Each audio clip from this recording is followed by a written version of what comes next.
A very warm welcome. You're listening to The Truth, Please, with Andy Beecher and author Timothy Spearman. We're just going to do a couple of show promos, and we have a very special man and lady on in a couple of minutes' time.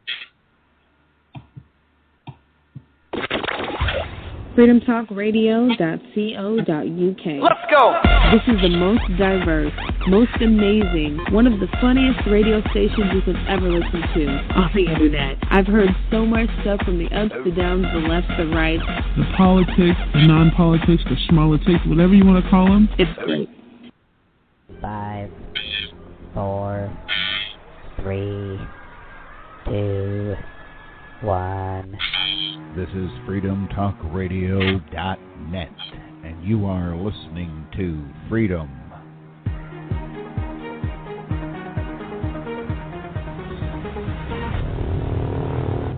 Talk Radio. From beautiful Saline in southeastern Michigan. Around the world. This is the 2009 Top 10 Webcam in the World winner. This is SETV. Thanks for listening to The Truth Police Live with Andy Beecher from the UK and Timothy Spearman from Canada. Mondays at 12 p.m. Eastern Standard Time and 5 p.m. UK time. Find The Truth Police radio show on Facebook. Visit Tim's website at www.shakesaspear.com or visit www.lulu.com. Search for Timothy Spearman and find his book Sailing the Seven Seas, Butterfly Dreams and Odds on Favourite. Visit the station's website www.freedomtalkradio.co.uk or email the show at freedomtalkradio2013@gmail.com or Skype us at freedomtalkradio1. Thanks for listening to The Truth Police. Yeah, very warm welcome. It's just after 12 noon Eastern Standard Time, 5 p.m. in London time, and very early in the morning down in Australia. We've got today Brian Leonard Golightly Marshall and his wife Ash, and he's the new name of God and the only name that will get you out of hell today. The Christ is back as promised with his new name of revelation. So, Tim, welcome to the show again, my friend. We do have Ash and Brian on the line. So, hello, everybody. How are you, Andy? Hello, Brian. Tim? Hello, Asherah Yahweh. Nice to have you on. Hi, Tim. How are you? Nice to meet you. How are you, Tim? Nice to see you. I can see you on the screen there. A very handsome man. Well, that's very kind of you. Well, no one's better looking than Jesus, I would have to say. So can we sort of kick off the show in the way that you can tell everybody why you are Jesus, who's endorsing you being Jesus, and if you really are the holy man, you know, what are you doing to end all these troubles? I mean, maybe a big mouthful here, but just really sort of, who are you and why are you, to start with them? Well, it's been a very long story. I'm 70 years old now, and I was born into a Catholic family, and very early on, my relatives, the ladies in particular, were arguing about the amount of money they'd lost because of their inheritance of the royal family, and of course had been taken over by the Queen. So either side of the family, the Marshall side and the Golightly side, were constantly talking about this sort of thing. And I started to realise at a very young age, I said, well, what's that mean to me? And I thought, okay, I'll go along with it. At the age of 4.84, my mother was very pedantic with numbers, a bit of an idiot savant with numbers. And it was actually on the eve of Prince Charles's birthday when an angel spoke to me. And I, as a young boy, didn't have a problem with that. And told me to climb a fence and go to the door. And when I went there, cut a long story short, there was a lady that had been electrocuted in the bathroom, and a little baby boy was behind the door. And the angel told me to take the baby out. And I did. Then it told me to go tell my mother. I did that. She didn't believe me because the fence was very high and the little boy couldn't climb the fence, but I managed to get over it. So, realising she wasn't going to do anything about it, I went back over, and the little boy had gone inside. And he was with his mother. By this time, she'd turned blue. And if my mother had gone in, it could have possibly saved the lady's life. But she's the type of woman that wouldn't listen to anything you talk to her about anyhow, especially myself as a baby. So I took the child outside again and this time locked him out through the door at the back of the house in the veranda. And I realised that the lady had died, and it was because my father, stepfather, had wired up the vacuum, and I had been to do it. And he was a very arrogant sort of a fellow. And my brother, who was 8.88 years older than I, and that's a clue right there, because that's the gematria for Jesus in Greek. And my brother told me about electricity because he wanted to be an electrician. And I watched my father, the stepfather, wire up his vacuum cleaner, and he had the red wire on the earth, or the ground, as you say in America. And I told him, I said, you've done it wrong. Well, he told me to shut up. Well, that was the vacuum cleaner that killed this woman, because he had livened it up, and she was in the bathroom, touched the tap and switched the vacuum cleaner on, which killed her, went straight through her heart. So I realised at a very young age that I was being spoken to by angelic voices, and other people weren't experiencing this. So at the age of 24 days, it was August the 30th, 1950, I was at Catholic school, and two boys were about 9 years old, and they were arguing a point. One said, Jesus was a Pharisee. The other one said, no, he wasn't, he was a Sadducee. And I went into a rage, and I ran at them, and I was going to fight them. And I was screaming that Jesus was an Essene. As I did, they stepped apart. Next thing, I was back in time, sitting on the steps of an old synagogue overlooking Carmel, which was the Essene community, which later was renamed in modern times by the name Nazareth. So I was sitting on the steps of this synagogue, an old weather-beaten door and rounded steps, and we had just walked back from Egypt. And I was fascinated by the fact that it was so rough and uncultured, because Egypt itself was a magnificent place. Everything was pristine and perfectly done. And Mary had been walking down the slight incline, and she called out, she said, Jesus, Jesus, come. Didn't mean nothing to me, because the name was at that point, because I'm now back at this vision, if you like, but it was as real as if I was, as you were sitting in your chair right now.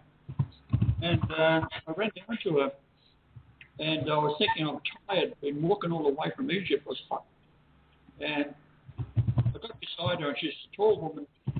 She looked down, and she said, now, Jesus, I tell you. And I wasn't really that interested, really, because I was tired, and I was still looking for Joseph where he was. I didn't know at that point in time that he was going to be walking out of the synagogue.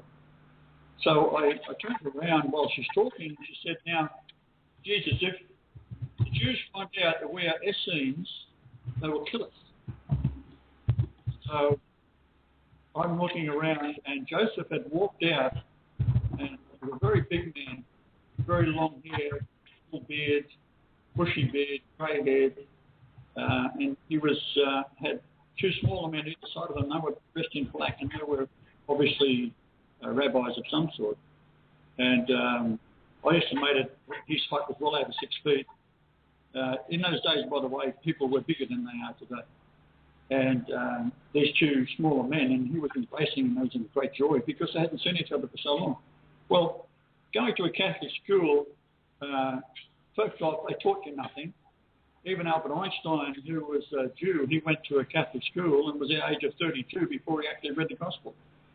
And he was very impressed with the Nazarene himself. So, but cut long story short, the reality was that there's no way a boy of that age would know what an Essene was. The Dead Sea Scrolls weren't released by the Catholic Church until the late 50s, and even then Essenes weren't mentioned. So there's no way I'd know as a boy of 6 years of age, or 6.67 years old, that there was a religious group called the Essenes, nor did I know anything about Jesus going to Egypt as a child, because they didn't teach you this in the Catholic schools. Because it's all fallen to the devil, they didn't teach you anything about Jesus and the Gospels at all. A bit of catechism now and then. I think I learned about the Daniel in the lion's den. That was about it. So I certainly wouldn't have known what an Essene was, what a Pharisee was, and what a Sadducee was. So I was screaming at these boys before I stepped through, if you like, I like to say something like stepping through the veil, going from one reality to another.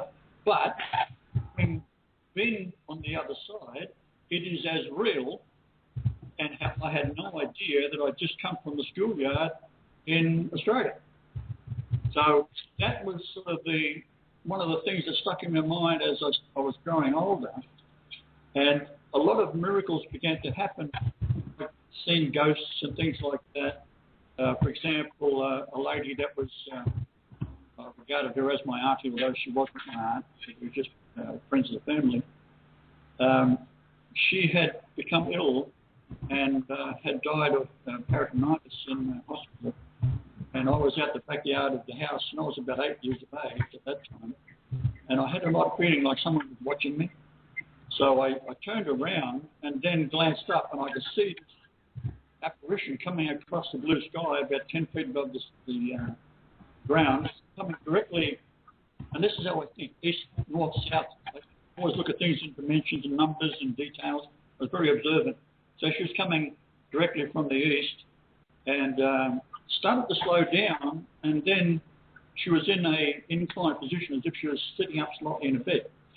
I could see the colour of her hair. She was grey. I could see through her, see the sky behind. So it was like what you would think of, a total ghostly vision. Now, she then stopped, or the movement stopped, and she began to wake up, and she looked around. She looked very dismayed. Then she turned and saw me below her to her left. She turned on her side and reached out towards me because she did love me. I was very close to her, and I loved her. And possibly I thought years later, as I grew older, that she had wanted to come and see me before she went up to the heavenly realm. So she's looking down at me, and she said my name, but I couldn't hear it, just seeing her mouth move. And then she had a very forlorn look on her face, and she began to lay back, took her arms up and placed them across her body, and then closed her eyes. And I could see this as she's doing it. So she then moved to my right, then turned to the left, and then up an angle of about 30 degrees, and started to speed away. So she was going head first. I could see her feet, if you like, in the lower part of the body as it was going up this tunnel of light. And it started to spin anti-clockwise. So I ran in and told my mother.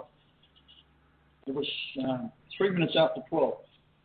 And my father came home that afternoon and he said, Aunt died today. And my mother said, Brian told me that. And he looked at me and she looked at me. And she said, what time did she die? And he said, about midnight. That was the start of me understanding that adults weren't that bright. They didn't have any spirituality. If you said you've seen a ghost or experienced anything like that, they'd look at you strange. And the next thing, I'd end up in a psych ward. So I kept these things to myself. So many, many things started to accumulate. And by the time that I was an adult, I had begun to realise that the Bible was primarily a load of rubbish, And it was a control mechanism. And I never read it till I was in my 40s, in fact. So when I started to investigate it, I had some time to spare when I was in Canada. And I started to work out dates of birth between my brother and I, and the age I was, and the sunrise to moonrise, and the date I was born. For example, my brother, as I said, is 8.88 years old at the moment, and he was illegitimate, by the way, and that is important, but I won't go into it now. The sunrise to moonrise for Sydney at that date I was born, the January the 11th, 1944, was 888 minutes, 8:55 minutes for the sun. Turns out to be the same number as the Star of Bethlehem, which is the 17th of June 2 BC. And it was Carl Sagan who worked that out, and by the position of Venus and Jupiter. So I took that a lot further and found out the moonrise, which is a very rare event to have in two parts of the world, on either side of the world, where the difference of time is nearly 2,000 years, and we're talking about sunrise to moonrise being 888 minutes apart. But both locations, the sun was 855 minutes. And I started to recognise the coincidences, and then when I was 8,880 days old, this is the Jesus number again, it's also the value of Matthew 1:23, which is the Emmanuel prophecy, God with us. And I was 8,880 days old, and I was in Port Moresby, Canada. My daughter was born, and sunrise to sunset was 888 minutes, and she was conceived on the day of the 9th of July 1967. Jupiter was overhead for 888 minutes, and it is 88,800 miles across. So I started to see that there's a series of undeniable factors happening here. And of course, Mary spoke to me as I was Jesus as a boy. So I thought, we've got to work this out, because it's something that's very, very important, because the world was in a state of horror when I was born, because it was the end of World War II. So I had a kind of a mind that could work these out very quickly, and mathematically, and photographic memory. And I thought I'd better start reading the Bible and see if there's anything in it. Well, the Catholics, of course, they don't adhere to the King James Bible, but I investigated King James and his story. His mother was beheaded by the Freemasons and in England, and it was Edward de Vere that had nominated him to become king, who was James VI of Scotland, as James I of England, and Edward de Vere was William Shakespeare. Now, William Shakespeare stopped writing his famous plays and worked on the Bible for 2 years, because it was a handwritten manuscript handed to him by Francis Bacon, who was a homosexual, and either 47 or 53, depending on the report, scholars worked on the translation in the universities in England. And a fascinating fact, I thought that you couldn't get into university in England unless you spoke fluent Greek. So I thought, why? Well, they translated the New Testament from the Greek, and of course the Greek was a classical language at the time of Jesus anyhow, and the Septuagint and so forth. So I became very interested in the fact that the way that William Shakespeare put the alterations to the Bible after an 18-month period, Francis Bacon wanted to get it up there real quick, and the king wasn't going to sign it, because he was Catholic himself, but he was forced to become a Freemason. So he knew the evils of Freemasons, being raised by them and educated by them, and had actually become and swore the stupid oaths that they have when he was a young man, before he became king of England. So what happened was, if you look at Romeo and Juliet, it's Act 2, 3, I think it is, page 3. There's two men talking, and one says Jeshu Maria. Well, this is a term that you would say in modern terms, you'd say, oh, Jesus Christ, or something like that. You wouldn't say Jeshu Maria. And I thought it was very unusual, so I investigated that and found that Jeshu Maria was the Essene term for Jesus, and you could find that, maybe you can still find it in the internet, because there's the Jews have a tendency, if I mention something on the internet, they'll go and remove it straight away. But there was 96 lessons, or lections they called it, of what Jesus was supposed to have said to the Essene community. And of course, a lot of it is plagiarised and exaggerated and so forth. But 25 times he used the term Jeshu Maria. Now, the reason for that is that the soul of the Father cannot come down to the earth and have a natural father, so therefore Mary had to be a virgin. And she was trained for that position. Her mother, Anna, was also a virgin when she conceived, but she was a 60-odd-year-old woman. And it's a very odd story in the sense that we have these two women in the line of leading down to Jesus, where they're virtuous women with no man contact, and they have a child. So Mary was born by the Holy Ghost, as was Jesus. Why? Because Jesus, as the child, was the soul of the Father Yahweh. So this is getting into the Trinity now. So you've got the Father cannot have a father, but he can make a woman pregnant, as we all can. And this is done by the Holy Ghost. So therefore the soul is in the baby Jesus. He grows up sinless. And if we want to get into the depths of the stupidity of the Old Testament and the Torah in particular that the Jews come about, Jesus didn't come to the earth to change the law of Moses, as stupid as it is. He came to fulfill the laws of Moses, which is to be hung on a tree. I think that's in Leviticus. And to die on the cross as the sacrificial lamb, scourged, and the blood. And this is the stupidity of the Torah, that the God of the Torah cannot see sin through the blood. Now, if that's not stupid, I don't know what is. But I found it was so appallingly pathetic that there has to be something more to it than the nonsense of the way the Bible's put together. And also the New Testament is dominated by Saul, who was a Pharisee, and this name Saul is only 2 letters away from the word Satan in Hebrew, Saul. So can you imagine if Jesus his name was 2 words away in Greek from the devil or Lucifer or Satan? There'd be a hue and cry. But of course, 1/3 of the New Testament is dedicated to Saul, and I've read about 2 pages of it because it really gives me the horrors, because it's got nothing to do with me. It is total crap.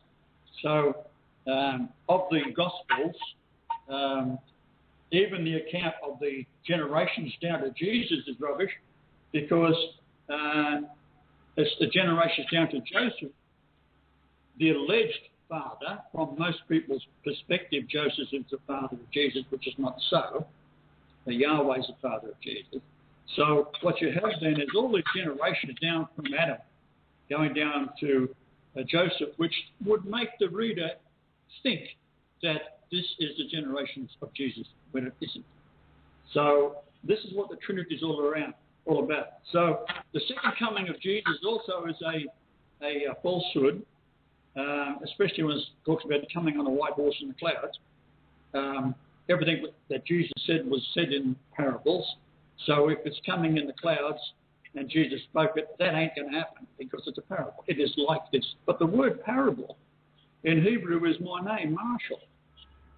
So you can see the coincidence is starting to build up.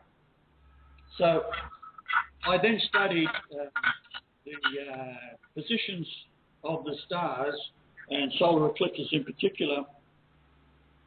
And there's one word that has been changed to the word fulfill in the James Strong's Concordance, and that is the word coincidence. It's number 378. So if you take the square root of 378, it's 19.442222. Now, I weigh 222 pounds. I'm 74 inches tall. 3 times 74 is 222. And God's, in this particular word, is saying God will prove by coincidence. In 1944, was the birth year? At 1944, the birth year. And as I say, Isaiah 2222 is the key of the house of David. So I started to dissect and memorize all these numbers and words And I'll give you an example. 14 days after I was born, there was a solar eclipse that occurred along the 25-degree latitude just below the Egypt pyramid. And when you measure that point where the moon crosses that latitude at a steep angle because of 25 degrees, you can pinpoint it and measure it with Magellan GPS software. You can't do it with Google because that's inaccurate. But with Magellan GPS software, it's accurate within a few meters. And the distance to my birth location, or my house where I grew up till I was 942 days old, the reason for that, is 8,888.8 miles. So there's your Jesus number again. Now, I lived at that home with my parents until I was 942 days old. And on the birth date of Charles, when he was 64 in 2012, a solar eclipse occurred at 25 degrees south latitude, and measuring from that point to the same house is 942 miles. Now, as I said, I lived there until I was 942 days old. The interesting point is the word Jesus is found in the New Testament in 942 verses. So it became part of a divine manipulation of a satanic Bible to reveal truth in certain verses, certain verse numbers, gematria of certain words in English and Greek and Hebrew. For example, in Hebrew, you take Isaiah 9:6 and count every seventh word, and it also has the letters have a value in gematria, and it has a value of that verse is 888. So 9:6 was the date I was conceived on in 1943, and that's the 5th of April in Bethlehem or Jerusalem, and because we're ahead in Australia, we're a little bit ahead of time, and that was the date of the resurrection in 33 AD, April. That was the date of the resurrection. So logically, if Jesus is coming back, he's going to have a new name. That's Revelation 3:12. And what we're looking at is the same number, 9/6, because that's the date, 96 days of the year is April the 6th in Australia. And then you go to Isaiah 11:1, and that's January the 11th, lines up, coincidentally. And you do the same thing, and every seventh letter, count it through, and you come up with 888 again. So we've got now Jesus' Star of Bethlehem line up between Jupiter and Venus.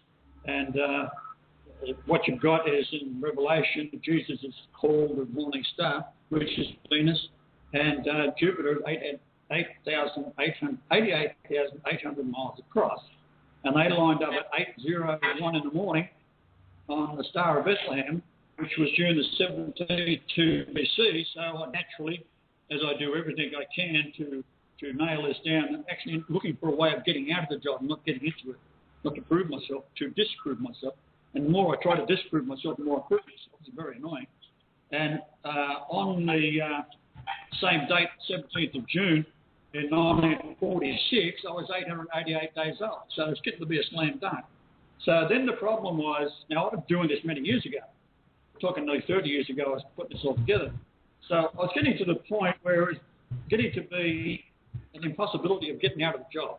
But because of human beings, especially my own family, being almost childlike with their mentality, I thought, I'm dealing with a bunch of morons here.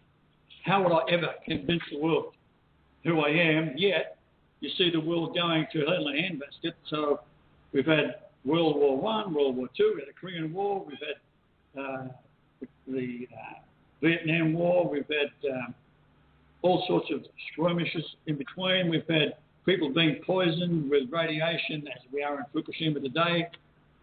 We've got poison in the water, poison in the food, the vaccinations, and people don't seem to see it. Yet, to me, it's very clear. So it would appear that now we've hit the Fukushima thing where the radiation is spreading all over the Earth in the northern hemisphere, and the sea is dead. The Pacific Ocean is dead. And yet it's all been covered up by the governments. No one will talk about it. In fact, if you were in Japan today talking about it, you get 10 years jail. So this is the insanity of the world. And I knew instinctively what the cause was, and it is the Jews and Babylon, the Talmud. And I never read this, and in fact, I hadn't seen any writings on it until today. Now, there's a bit of a strange twist. Ash, you can tell them about that, because I'm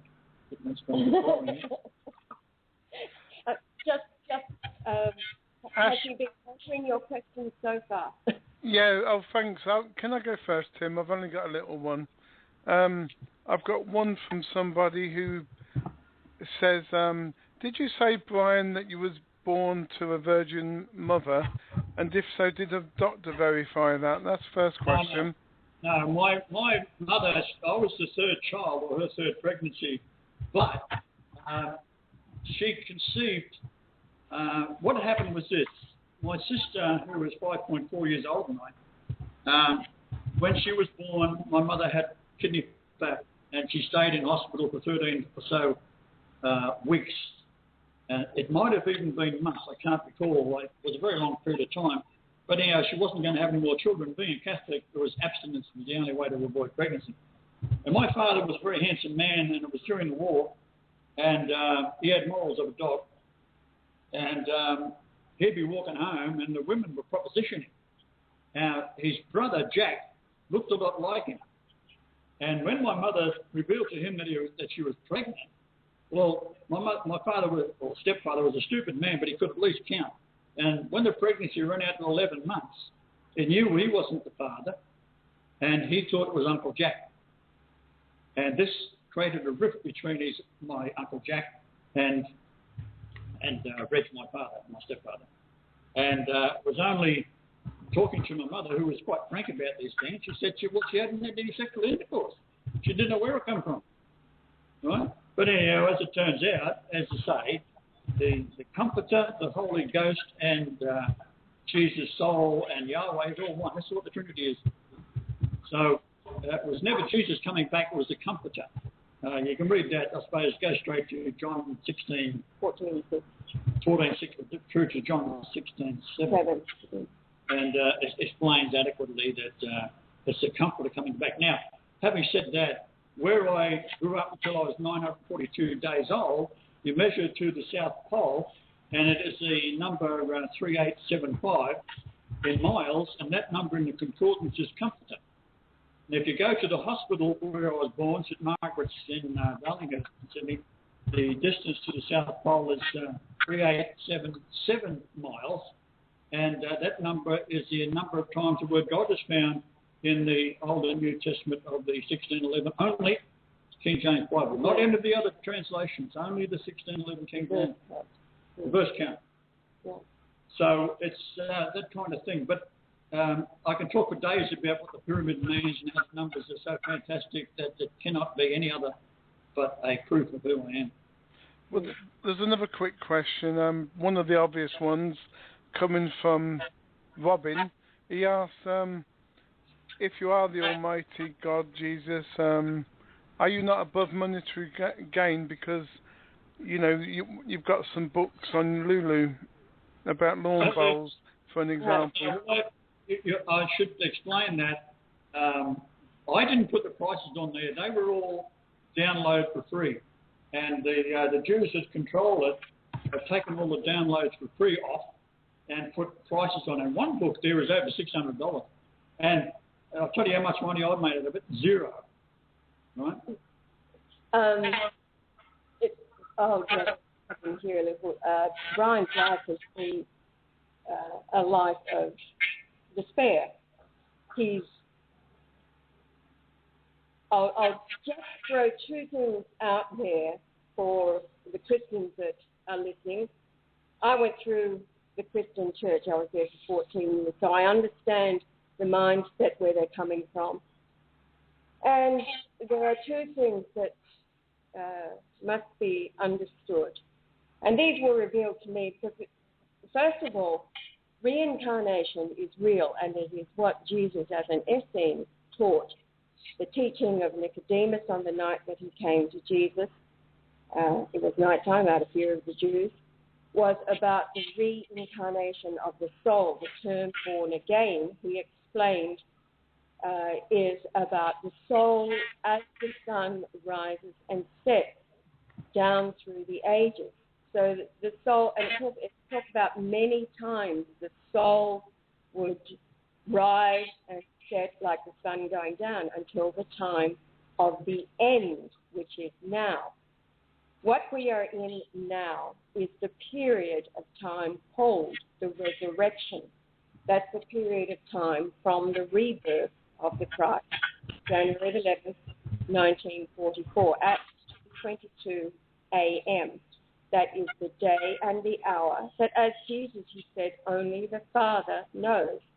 Well, he is the Father this time, and he has been revealing it to a world that has been devoured.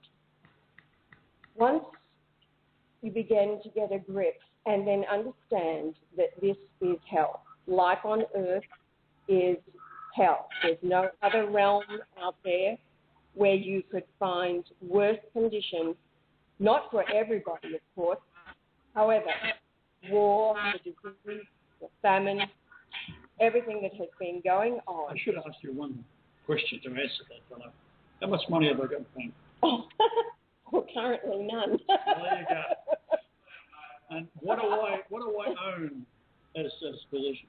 Well, I bought you a second-hand ute last year. That's your car for your birthday because I got some money from my superannuation and spent it all. That's it. That's my total wealth. But I have walked away from money all my life. I often had been in a position where I could make lots of money, and I don't want money. I just walk away from it. Well, money's a root of all evil, so I don't need it and I don't want it. Now, the point is that once we make a couple of adjustments in our mind, this is hell, and what we need to do is, well, how the hell do we get out of it? And in my own walk, if you like, the understanding of the reincarnation was downloaded to me by the angels. Everybody has two angels who are looking after them on the earth, and they are the witnesses for the life that we live. So there's nothing that gets by our angels, every thought, every word, every deed, etc., etc. God is on the earth. He is not listening to all of the prayers that are being uttered. It is our angels that orchestrate everybody's movement upon the earth. So when we're praying to the Lord, it's the angels hearing and orchestrating. God is here working out the mess for everybody. It's not a job that he has enjoyed. He's had to suffer rejection all of his life. That's the rejected capstone that he prophesied as Jesus, Psalm 118, verse 22. And Luke 17, go and read Luke 17 right through. It's very clear that he says that in his second, because the disciples asked him, well, what's it going to be like, when you get back? And he talks about the many things that he will have to suffer before he is revealed. Well, that is his lifetime of rejection, despair. He knows what it is as a man to despair, to be married to women who are devils of different kinds, give birth to children who take after the natures of the mothers, etc. The despair it is to lose a child born dead a week before due because a drug was given by a doctor that wasn't their drug, things like this. So in the judgment now, this is the judgment. This is how he has lived his life, experiencing everything that people, as us, as mortals in human bodies, have experienced ourselves. He has worked in most continents. He's worked with African people. He knows how they think. They are the meat of the earth. They have minds like children. And as Jesus, he warned, everything was a foretelling of now where it has to be fulfilled. And that is to become like small children. It was a warning that it was a warning to the adults, unless they become like a small child, then they will not enter nor see the kingdom of God. And he has constantly said, I am here for the children. Some adults are so far gone, it is beyond, unless they repent and know that they have been deceived by the warning again there is all through the revelation. So when we get our head around that, we're in hell. Also, the Bible has been manipulated by man. And the very key verses, the information has been left out deliberately, like the information on the reincarnation of the soul, Nicodemus. I know that because Christians, I went through Christian community for 14 years, and everybody condemns the reincarnation of the soul as a New Age teaching. Well, no, it was the truth, as he taught and referred to it when they're talking about Elias, etc., Elijah, John the Baptist, and also the reference of Job, the wandering from house to house. Well, the body of flesh is the house for the soul. So when you get your head around those, then you can understand and see what has been fulfilled today. Then you begin to understand the greatest deception of all time is that Christ here, he is the most royal man on the earth, and he has worked it out for us all.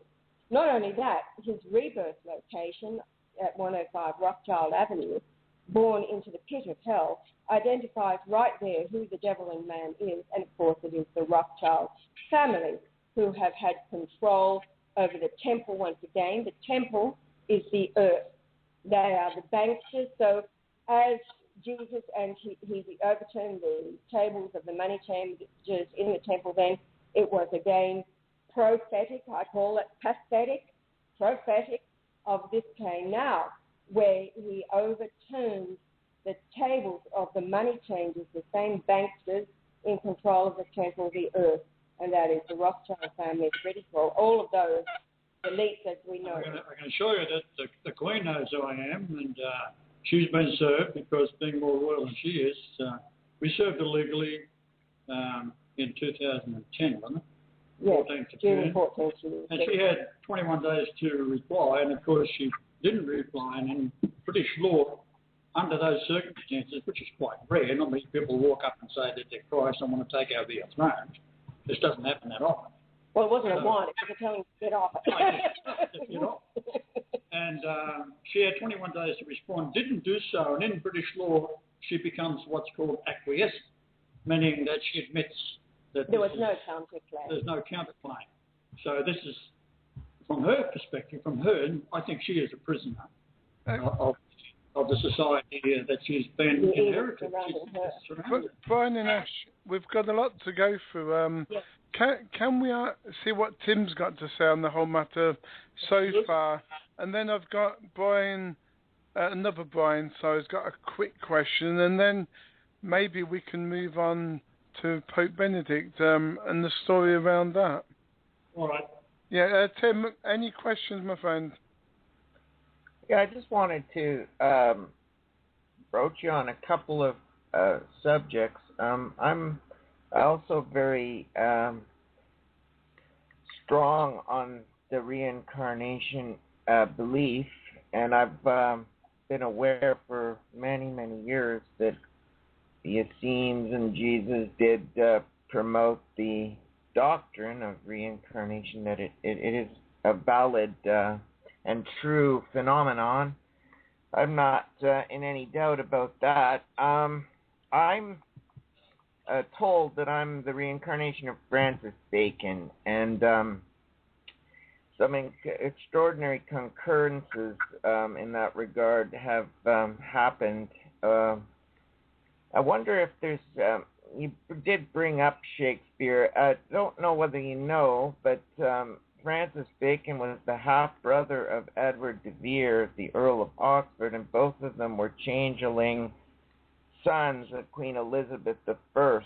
Now, what I would like to know is, actually, the game is given away in Romeo and Juliet in the balcony scene where it says, where Juliet says to Romeo, what's in a name that which is called the rose by any other name would smell as sweet. This refers to the red rose of the Tudor family, which he cannot bear because he has to keep his identity secret because he belongs to a Rosicrucian and Freemason order called the Honorable Order of the Knights of the Helmet. They were named after Pallas Athena, who was the Greek goddess, the patron goddess of the theater or the dramatic arts, and she always shook her spear at the twin serpents of ignorance and vice through educating and enlightening the people through drama. So my question is there any significance in terms of, I think Edward de Vere, the author, the main author, I know that Francis Bacon wrote 3 of the plagues, but I actually think that Edward de Vere and Francis were both attempting to fight the Luciferian forces and were on the side of good. Do you agree with that, sir? I mean, do you think that's true? Well, I haven't looked at it from the point of view of the Virgin Elizabeth having 2 sons. I have seen the movie where that there was put forward as a possibility.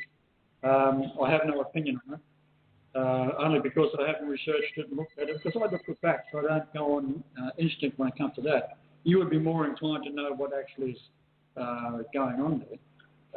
But it's a possibility.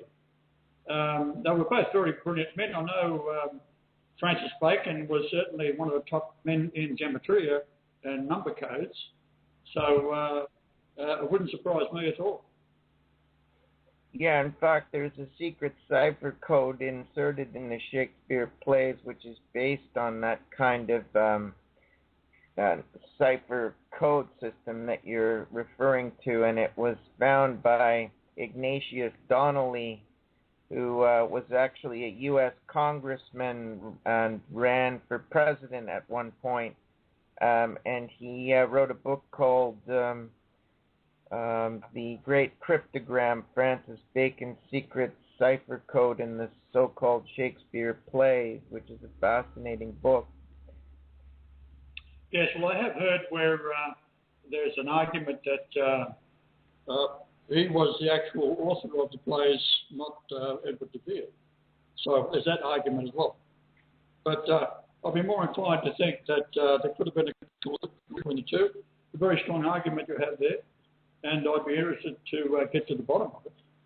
And you're in a better position to do it because it's part of your family tree or belief that you were reincarnated. But just on the point of reincarnation, you can't destroy the soul. That's why it says in the New Testament, which is not altogether inaccurate, a lot of omissions, however, but it does say, fear him that can destroy both body and soul in hell, and this is certainly you're in hell, right? So the soul is the part that is what you are.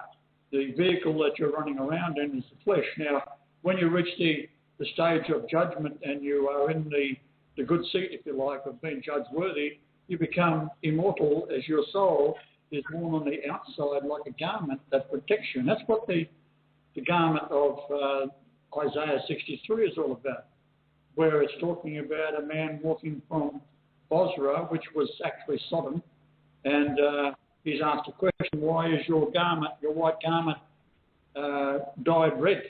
And he said, I've trodden the winepress and crushed all of the sour grapes, if you like, of the nations, because she couldn't find anyone worth saving. That's what my opinion was when I was a child. I didn't find anybody that I had any respect for. That was either downright nasty, especially my family, and certainly lacking in intelligence or spirituality. What I was talking about before, what I could do and what they should do was miles apart, light years apart. So you're probably on a very good point there. I'd like to see more of it. Yeah, I've had some concurrences myself. I, for example, went to St. George's College in Toronto, Canada, which, St. George is a spear shaker. And the chapel there was St. Albans Chapel, and Francis Bacon was raised in St. Albans. And that's supposed to be the town that is the birthplace of Freemasonry in England. And according to the research I've done, the founding Freemason Lodge in St. Albans in England, it was founded in 63 A.D., and apparently it was Joseph of Arimathea, the uncle of Jesus, who had something to do with the founding of Freemasonry in England. So I don't know if that's true. Maybe you have some information on that. But I found it striking to see how many references there are to that. And of course, St. Albans was killed by a spear. So the spear references are rife in terms of my connections to this past life. Well, you're probably on the right track. Whether all that information is 100%, this is where in the near future, when I get to take over, there'll be nothing but truth. So people will be not in a position of doubt that they can have these things researched by genuine people, and we'll get to the bottom of it. And there will be divine ways of doing this too. Don't get that out of your mind. But generally speaking, I think the Freemasonry is later after the Knights Templars, and the Knights Templars in the royal family, especially of Scotland, with Robert Bruce, and my ancestor was King William Lyon of Scotland, and Isabel d'Albanel.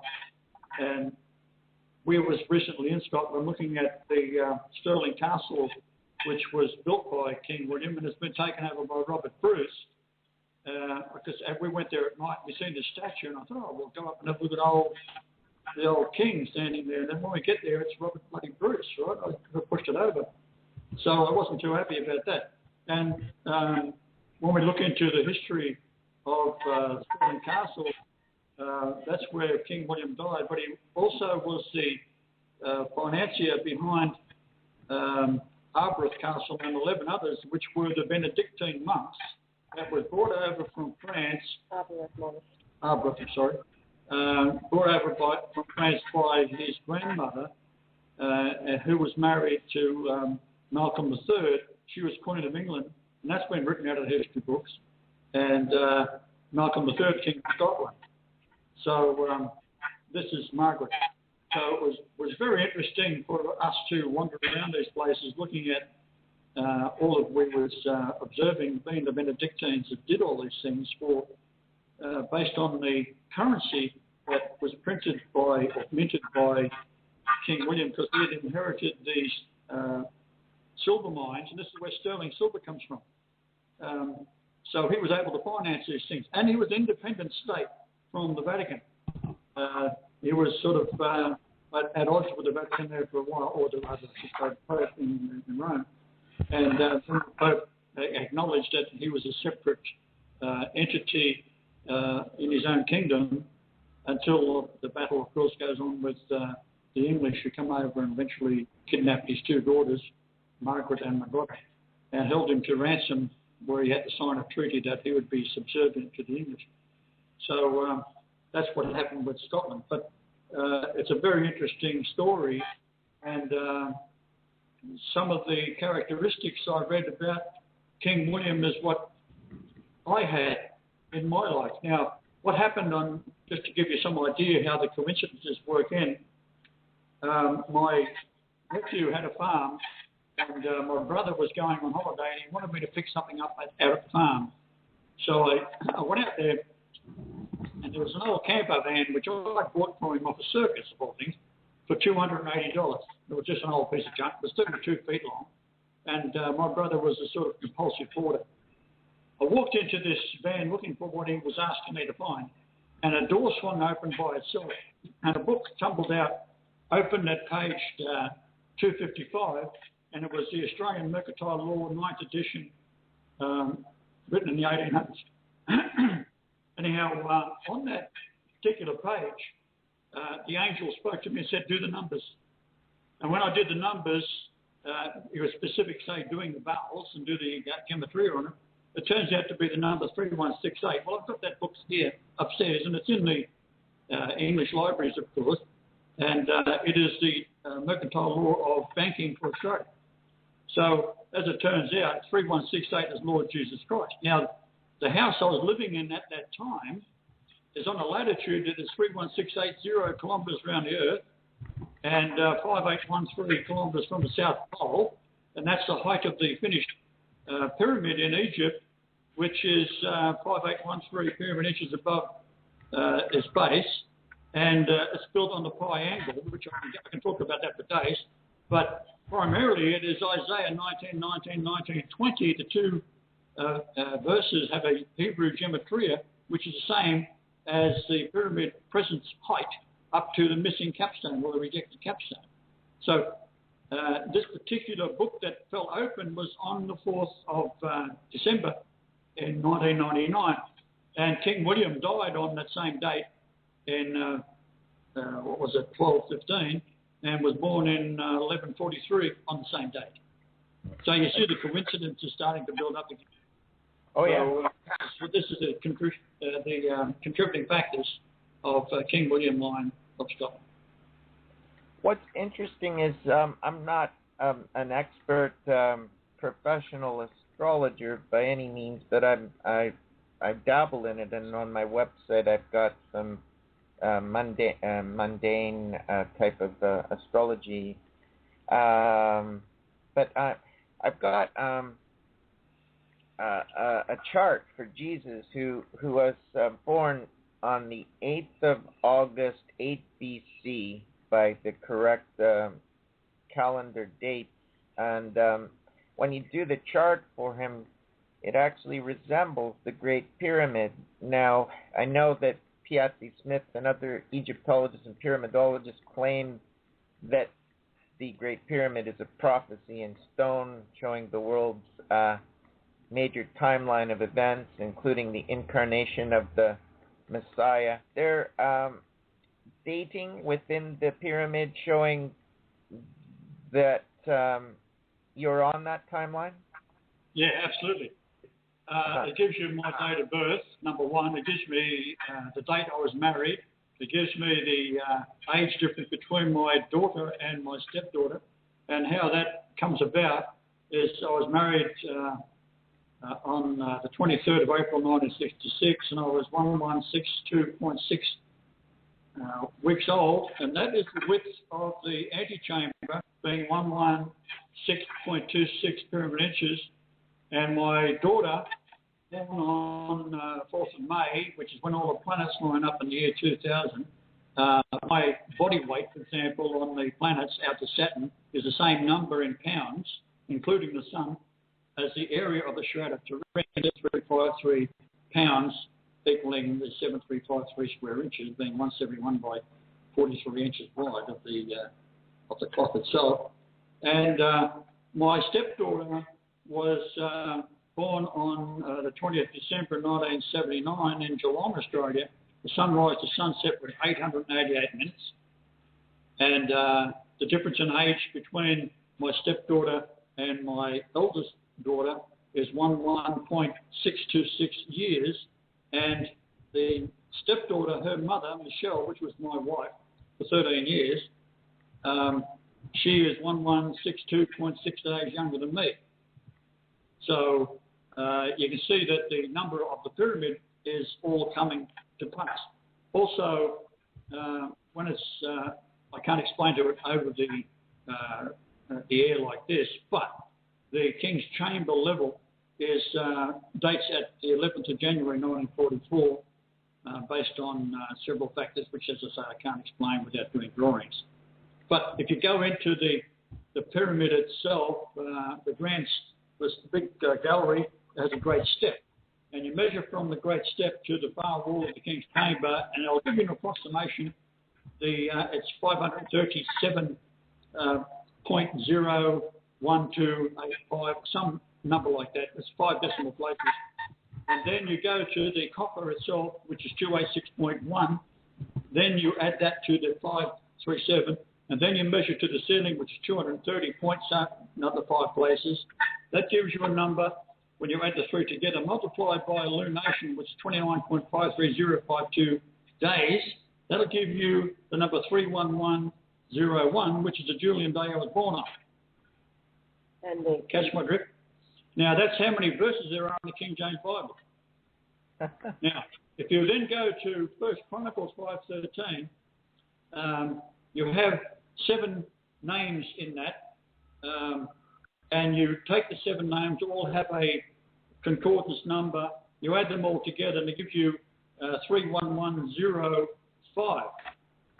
Now the 5 is Abba, 6, I'm sorry, and you take the 31101 off that leaves 5, which is Abba, or the Father, and that's the value of those 7 names. However, my youngest daughter is 777 days or 2.127 years younger than the same stepdaughter, which is 11.626 years younger than my eldest daughter, Tracy, born in Geelong, Australia, 888 minutes before sunrise to sunset on the December the 20th in the year 1979. So you have a 2127. That number is Zia in Hebrew. It's only found once in 650,000 words, and it's in 1 Chronicles 5:13. Right beside it is the number for Jachan, and that is 3275.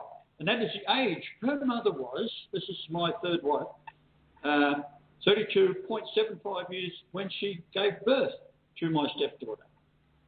So the odds of the two numbers being solitary words in the King James Bible, where there's 650,000 words in the Hebrew, or the Old Testament rather, is a mathematical conundrum that I have asked many mathematicians in different universities around the world, but they're all owned by the Jews, and I never get any response. But I can assure you it's a mathematical equation that would defy logic. So if you put all these numbers together I've given you thus far, just on the 1 Chronicles 5:13, it would work out to be a number that is so astounding in mathematics. I've worked it out to be myself, and the odds are 10 to the 184th power, which is more atoms than there is in the Milky Way galaxy. Yeah, those are extraordinarily striking odds for sure. So there's clearly some divinity revelation going on here. There's no way you can dismiss it.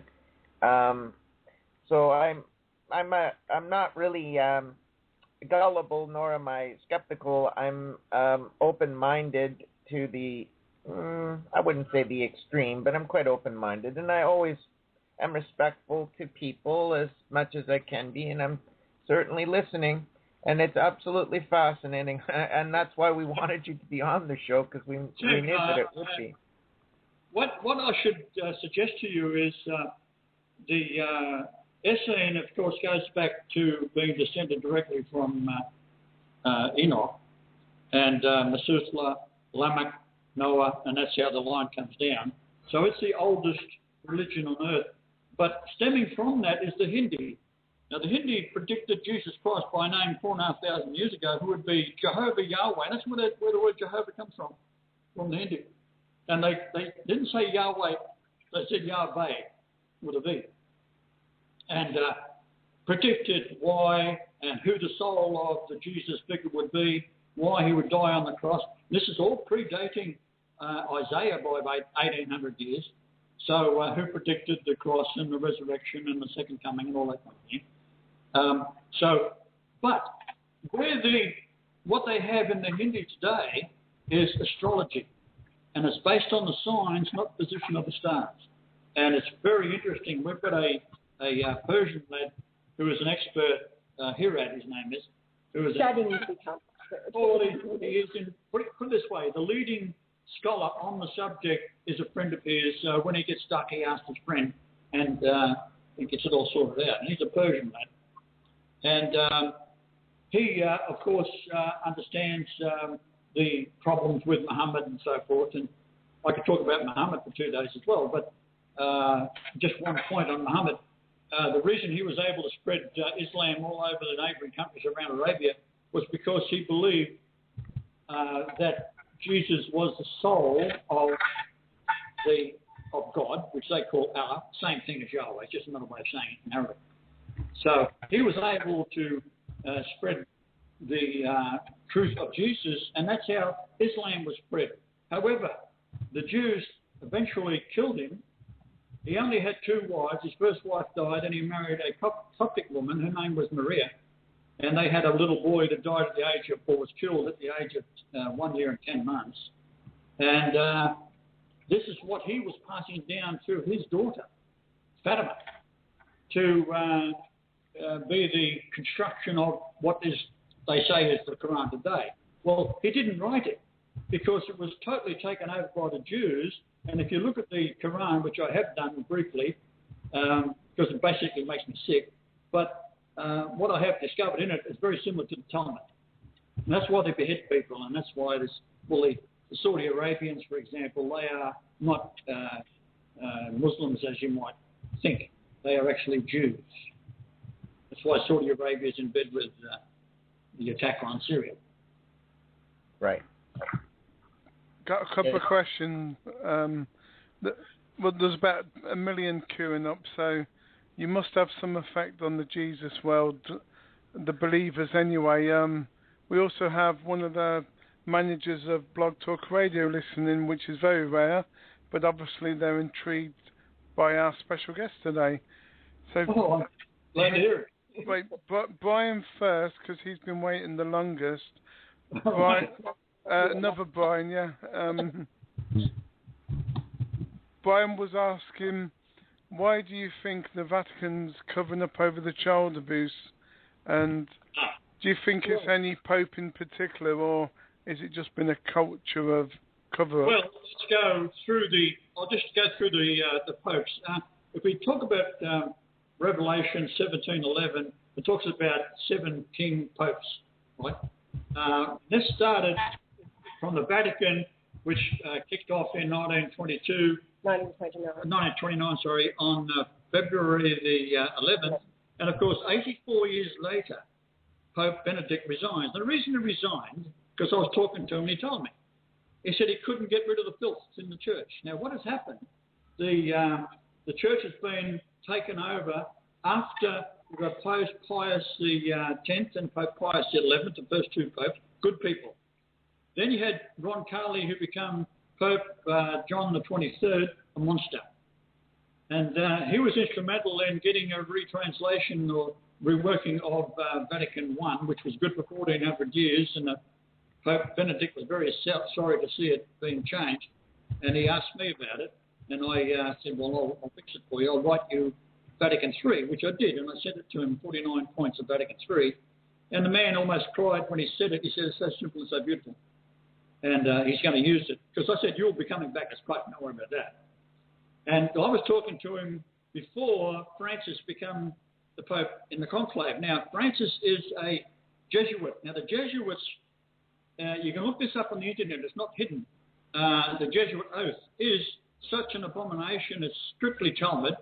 And what it is talking about, for example, if anyone that they deem as being not of their faith, a woman, for example, who is pregnant, they'll tear the baby out of the womb of the woman while she's alive, take the baby by its feet and smash its head against the wall. This is the oath of all Jesuits, and including Francis.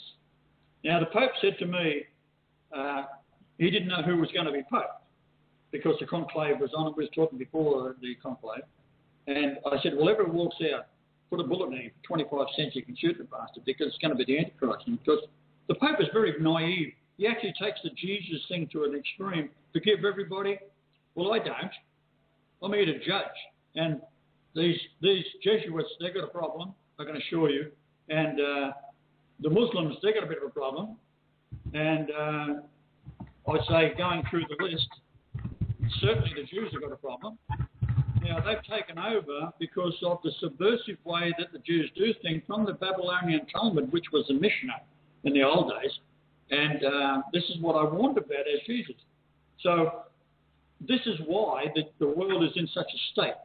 I suggest that you look up, well, you tell them where to find the Protocols of Zion and what's in it. Yes. And maybe you can explain that. But specifically, Brian's been asking about the child abuse that has been covered up. It's all part of the Talmud. Yes. Now, certainly they're covering it up. I'll just get back to the Revelation 17:11. After Roncalli was Paul VI. Now, Paul VI, if you look at the photographs of him, you see him as when he first became Pope, and then shortly afterwards he's killed. This is not public knowledge. And he's replaced with an imposter.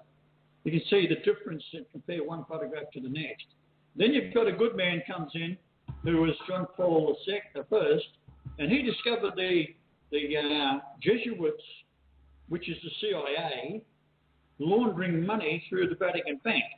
And he was poisoned with a heart attack, and he died 29 days into his papacy. So yes. That was taken over by John Paul II. Now, John Paul II was elected in 1978 on October the 14th, which the sunrise to sunset for Rome was 666 minutes. That's a big hello right there. And then it goes on. Now, he was instrumental in allowing the Vatican II to become the principle of what the Catholic Church is based on. And what it does, it opens the doors to everybody. It doesn't matter. You can worship the snake if you like, and you don't have to believe in Jesus to get into heaven. That's what John Paul II. Now, he was a Jew. Most people don't know that. In fact, his mother was Jewess and being Polish. During the war, he was the man that was delivering cyanide for the R.J. Farben Company to the concentration camps and knew how much cyanide was used in these concentration camps. Now the Cyclone B. And it was only a small amount because they used it for killing the lice in the clothing. There was no people killed in the Holocaust. It didn't happen. It's all a myth. And some of the brilliant work done by many of the, an Englishman in particular, David Irving, you look at his work, and then you see where they have had experts on gas chambers coming from America, and the amount of coal used during because the Allies were taking photographs of this concentration camp. And then there's 50,000 Jews that have talked about how good it was in the concentration camp, and they only started to die when Germany was running out of food because they was bombed by the Allies.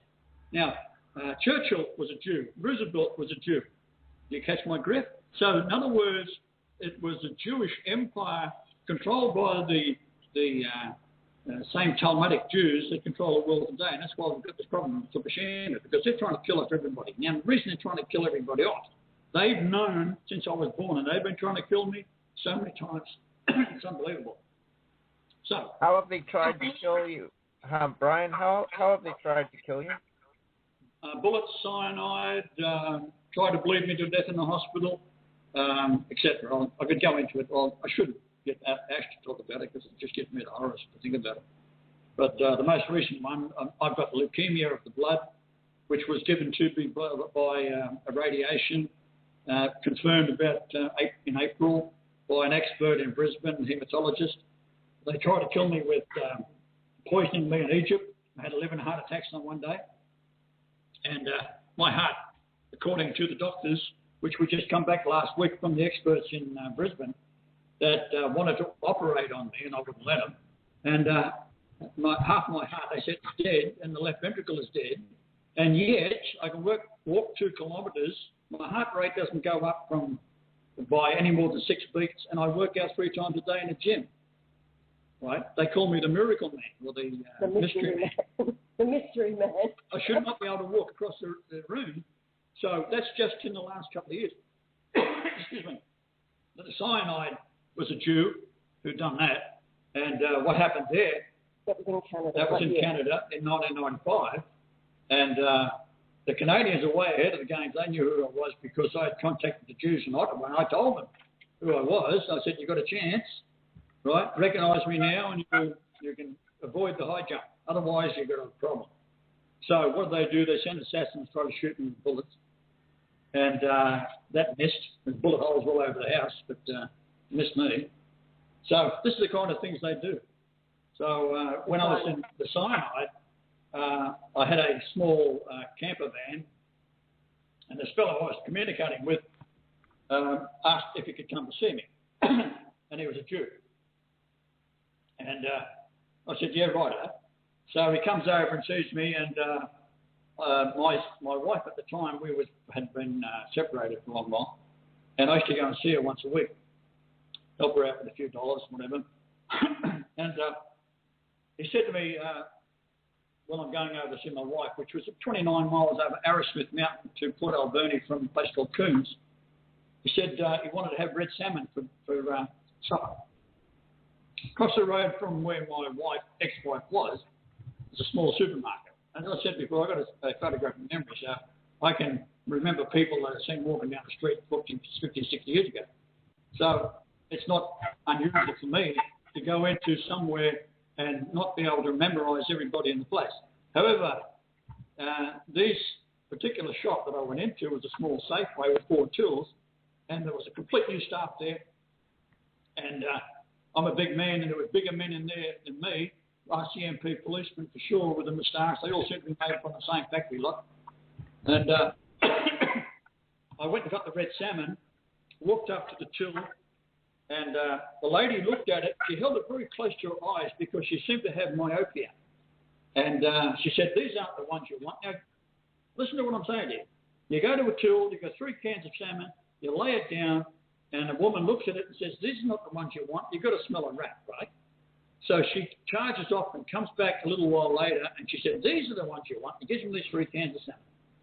I then take it back over to the van where I was staying with this Jew, and he looked at it in the same way. And he said, pointed to one can, he said, "This is the one I want." He said, "Oh, you'll go ahead without me, and I'll go and have a shower." So this is February, Canada, cold. Off he goes to the shower. I open the can up and start eating it. It's got cyanide in it. Got a capsule in it. I bit down on it, and it's come out. It smells like almonds. It burnt all the side of my mouth. So I just carried on. So a few minutes later, the Jew comes back, and he looks in through the window, and I'm still eating the salmon. And he opens up the door, and he smells the almond smell, and he jumps back. And he says, I've got to go get my towel. And he's got it on his shoulder. So this is Canada, leaves the door open, winter time, and he goes back, comes back 10, 15 minutes later, and he walks in, and he looks at me, goes raking through the salmon. He looks at me, and he says, "You're Christ." I said, "Well, who the hell do you think I was?" Right? So at that point, he acknowledged that I was Christ, that he had tried to kill me. So in the time thereafter, I'd allow him to look at my computers and show him how I got to the bottom of all this and worked it all out for them in the Jewish way. And he said, "Oh, yeah, but we Jews are going to rule the world." I said, "Well, number one, you Khazars, you ain't going to rule nothing. I'm the king here, and the royal line comes down through Scotland, Ireland, and back to Zedekiah. So that's the royal line, right?" So, "Oh, no, I don't believe that." I said, "I don't care what you believe. You just call me Christ, right? Now you're arguing with me." So that was the end of that. I threw him out. Examples. No, you haven't. Have you got? I'm a pretty aggressive man. You might like if I get in a problem with anybody and they get aggressive with me, well, I'll knock them out. But that's the kind of guy I am. I don't take no shit. Brian, we might have to sort of carry this on another show. Although we do have a little bit of recording time, but can we keep the questions a bit smaller now? Because I think we've got a load. So the answers. We've got hundreds of questions here. In a nutshell, what do you think of the Bourbon family? The what? The Bourbon family. I'm not familiar with them. Who are they? I ain't got a clue. So, listener, if you can explain a bit more about the Bourbon family.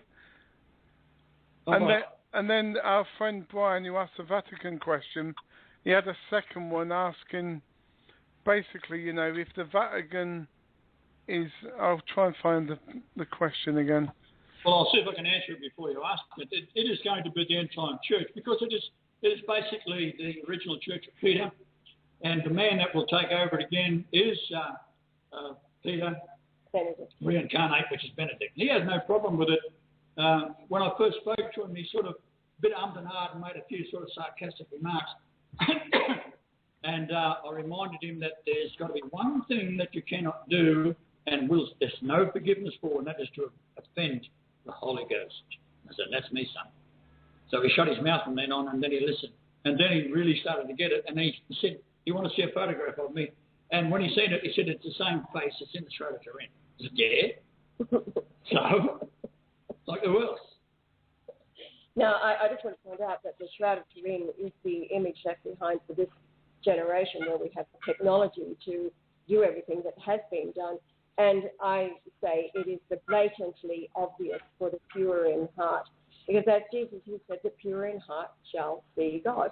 That is what he was alluding to. And Benedict pure in heart, once he got over his... as I think back now on the communications with Benedict, he was really testing the waters. His first two... first two emails were rejection. This is before he started talking to us. It came through our nighttime. We were actually asleep.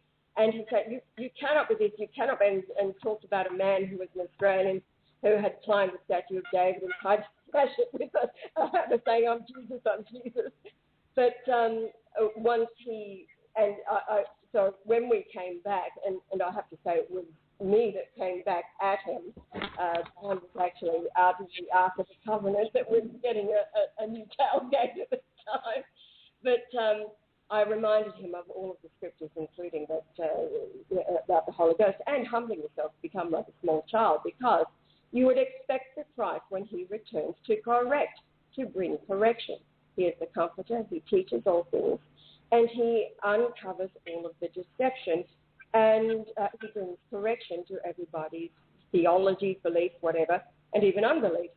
So Benedict humbled himself, and once you could tell in his writings, and they're all at the Scripture site, you get the pick up the spirit of the man, as you do from anybody who writes. You pick up a sense of their spirit, and this man is a lamb. And regarding the abuse in the church, I have read things in about Benedict, his history. He was not a man who was a confrontationist, although he did absolutely what he could in his position. But now it's revealed, now they're revealing exactly how many priests have been defrocked, etc.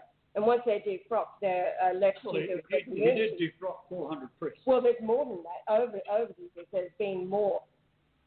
On that too, what I want to say is that with this move against Benedict and Queen Elizabeth that's been brought by people getting behind Kevin Annett himself was in Port Alberni at the same years exactly that Brian was. It was from 1991 to 96 when Brian left. Well, he was there exactly the same time.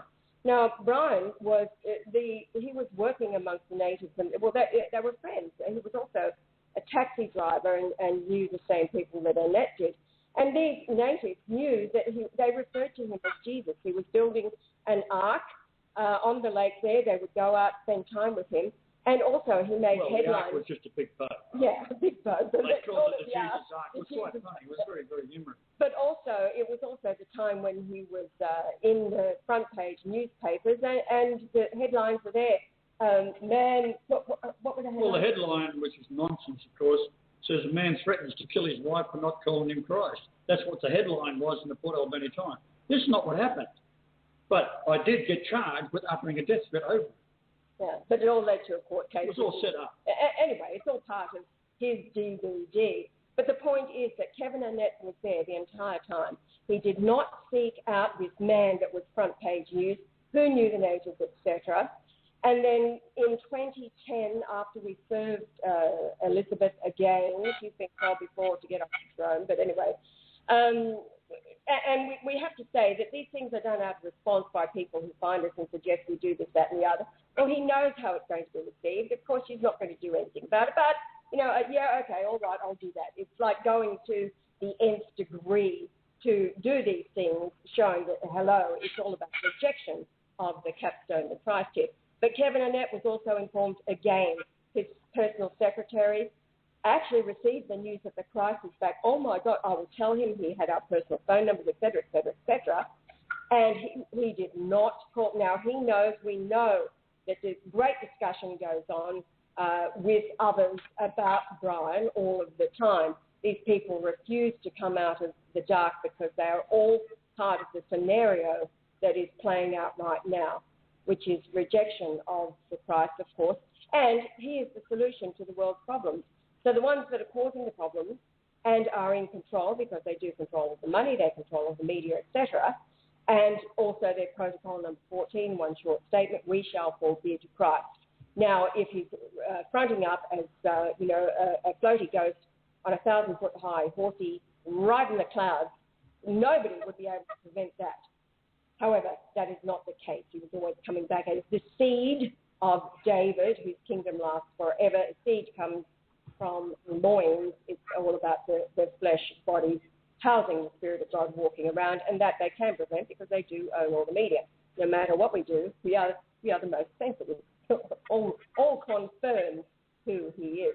So these actions that have been brought against Benedict first and then Francis, etc., look, if the man were genuine, and there's a lot of people who've worked with him for a lot of years. But Francis? No, the other dude, and that's bringing the action against the church. But Vatican III, it's a short document, 49 points. It sorts out everything, and the first thing it addresses is the abuse, the child abuse, etc.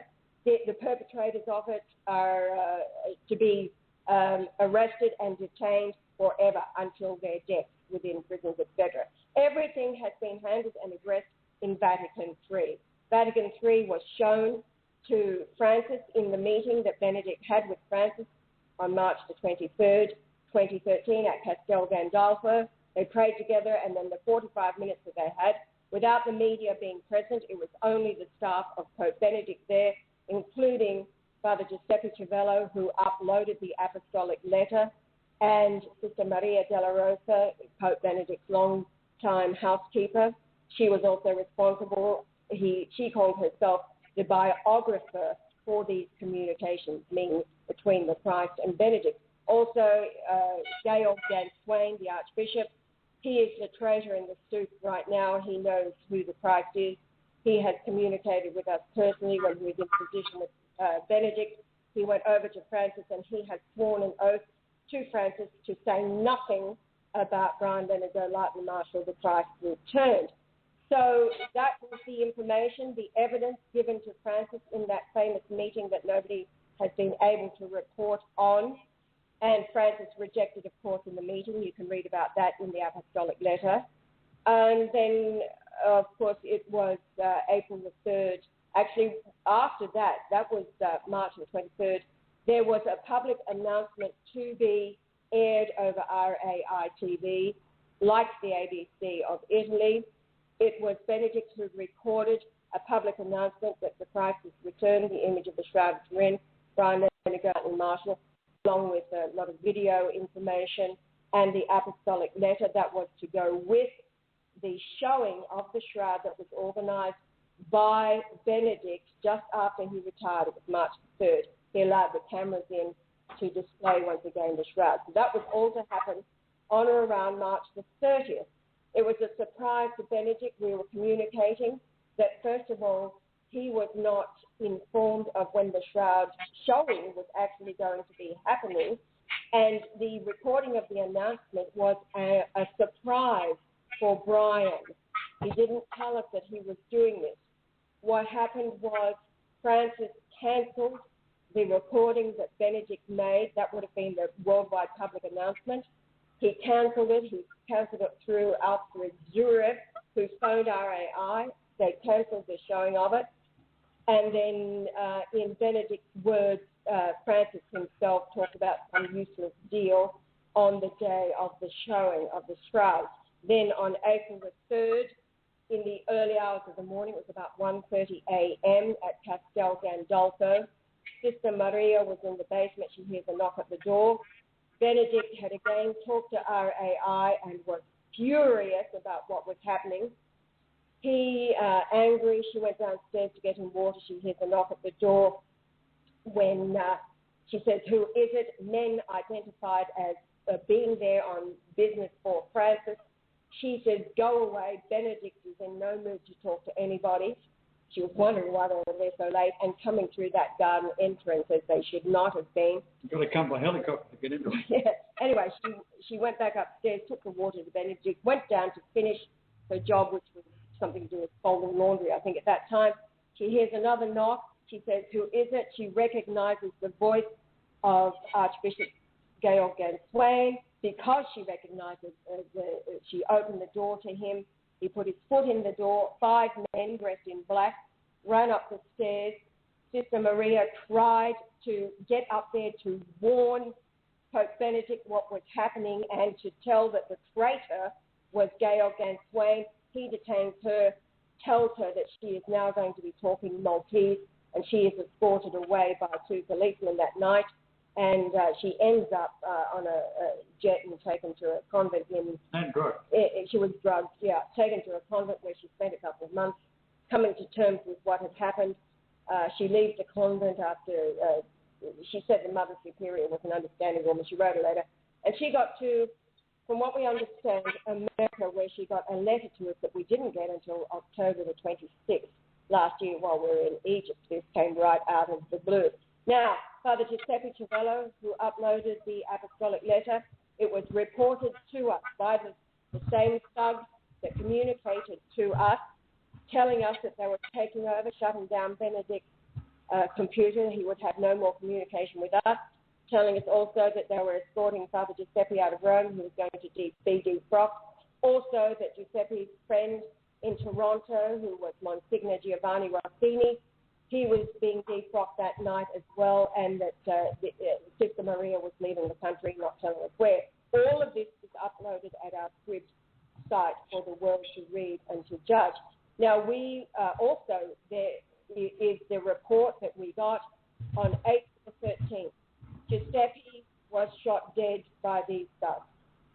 Brian received a funeral card in his private email. There is a whole lot of communication that went on.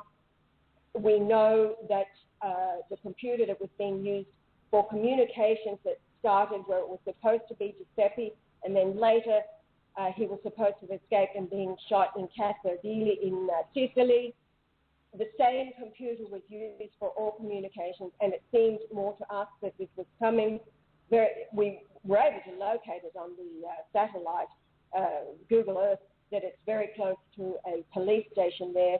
We think all communications was coming out of that. However, Giuseppe was reported shot dead. He is certainly, nobody has seen him or heard from him. And the same with Father Giovanni Rossini. He is presumed dead. Sister Maria got the letter out. It got to us by means that are either angelic or very... anyway, there is so much, as you would expect with gesture, skullduggery behind the scenes. The Antichrist Francis' own heart completely open for question with his role as a military junta, doing what happened to Giuseppe, kidnapped men under his oversight, were kidnapped and then later to Giuseppe. So that's all part of the historical record for Francis, who is... No, you've not run out of time, but sadly, you've not answered the question. Let's take us back to the original question. I didn't get time to actually ask it. Oh, well, that's why. Because Brian said that he thinks he can answer it already. No, was that about the... No, it's all right. I haven't given the question. I didn't give the question. We've got 30 minutes live, and we've got another 30 minutes if we need it that'll add on to the show as a record. Now, Blog Talk Radio boss is online, and he's never done that in his life, which is very good. We have the maximum listeners on our package we're allowed on this service. On the other service, Spreaker, we've got over 800 people there listening. So, I think... just to say, 800 is Greek is Lord. I think at the end of the day, whether people believe one way or people believe the other, it's good. It's good for a radio show and a good debate. Okay. Well, as we constantly say, what's the question? As Brian constantly says, it's not an election. We've got a listener in that actually says, I'm a witness to and can verify everything they are both saying about the events with Roman Pontiff Emirates Benedict XV1. These guys are 100% accurate and the truth. That must be Catherine. She was the witness that was here. Joel. Yes, we do have witnesses with us for that reason, to be witnesses. Yes, Joel is here. He's a videographer. He records everything. He is a witness to how we live. He's a witness to the fellow that was asking about finances. Joel is a witness to our finances. And, of course, while here, too, throughout the communications with Benedict, Catherine came from the USA, and she was here for a period of 6 weeks. She's back in the USA now, actually on the Bahamas. And she is a witness to everything that went on and can verify. We had another witness here as well at the time. So that's what it's all about, having witnesses. Okay, no problem. I'm just going to do a 2-minute show promo just to try and get some extra listeners in for the future. And then I'll give the question after that because it might be a long answer again, which it is. It's partly to do with what somebody else is asking, but partly to do with what I've always wanted to know now. And for all the skeptics out there, if this man is really Jesus, he will be able to answer these very simple, normal questions in a few minutes' time. But for me, Andy, I'm going to have a 2-minute break. Right. freedomtalkradio.co.uk. Let's go! This is the most diverse, most amazing, one of the funniest radio stations you could ever listen to on the internet. I've heard so much stuff from the ups, the downs, the lefts, the rights. The politics, the non-politics, the schmalitics, whatever you want to call them. It's great.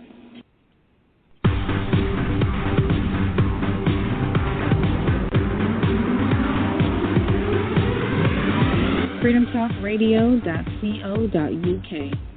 This is the most diverse, most amazing, one of the funniest radio stations you could ever listen to on the internet. I've heard so much stuff from the ups, the downs, the lefts, the rights, the politics, the non-politics, the schmalitics, whatever you want to call them. It's great.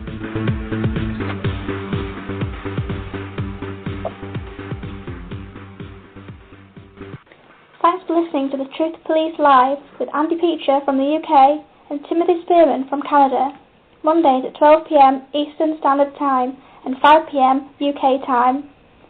Find the Truth Police radio show on Facebook. Visit Tim's website at www.shakesaspire.com or visit www.lulu.com. Search for Timothy Spearman and find his book Sailing the Seven Seas, Butterfly Dreams, Odds on Favourite.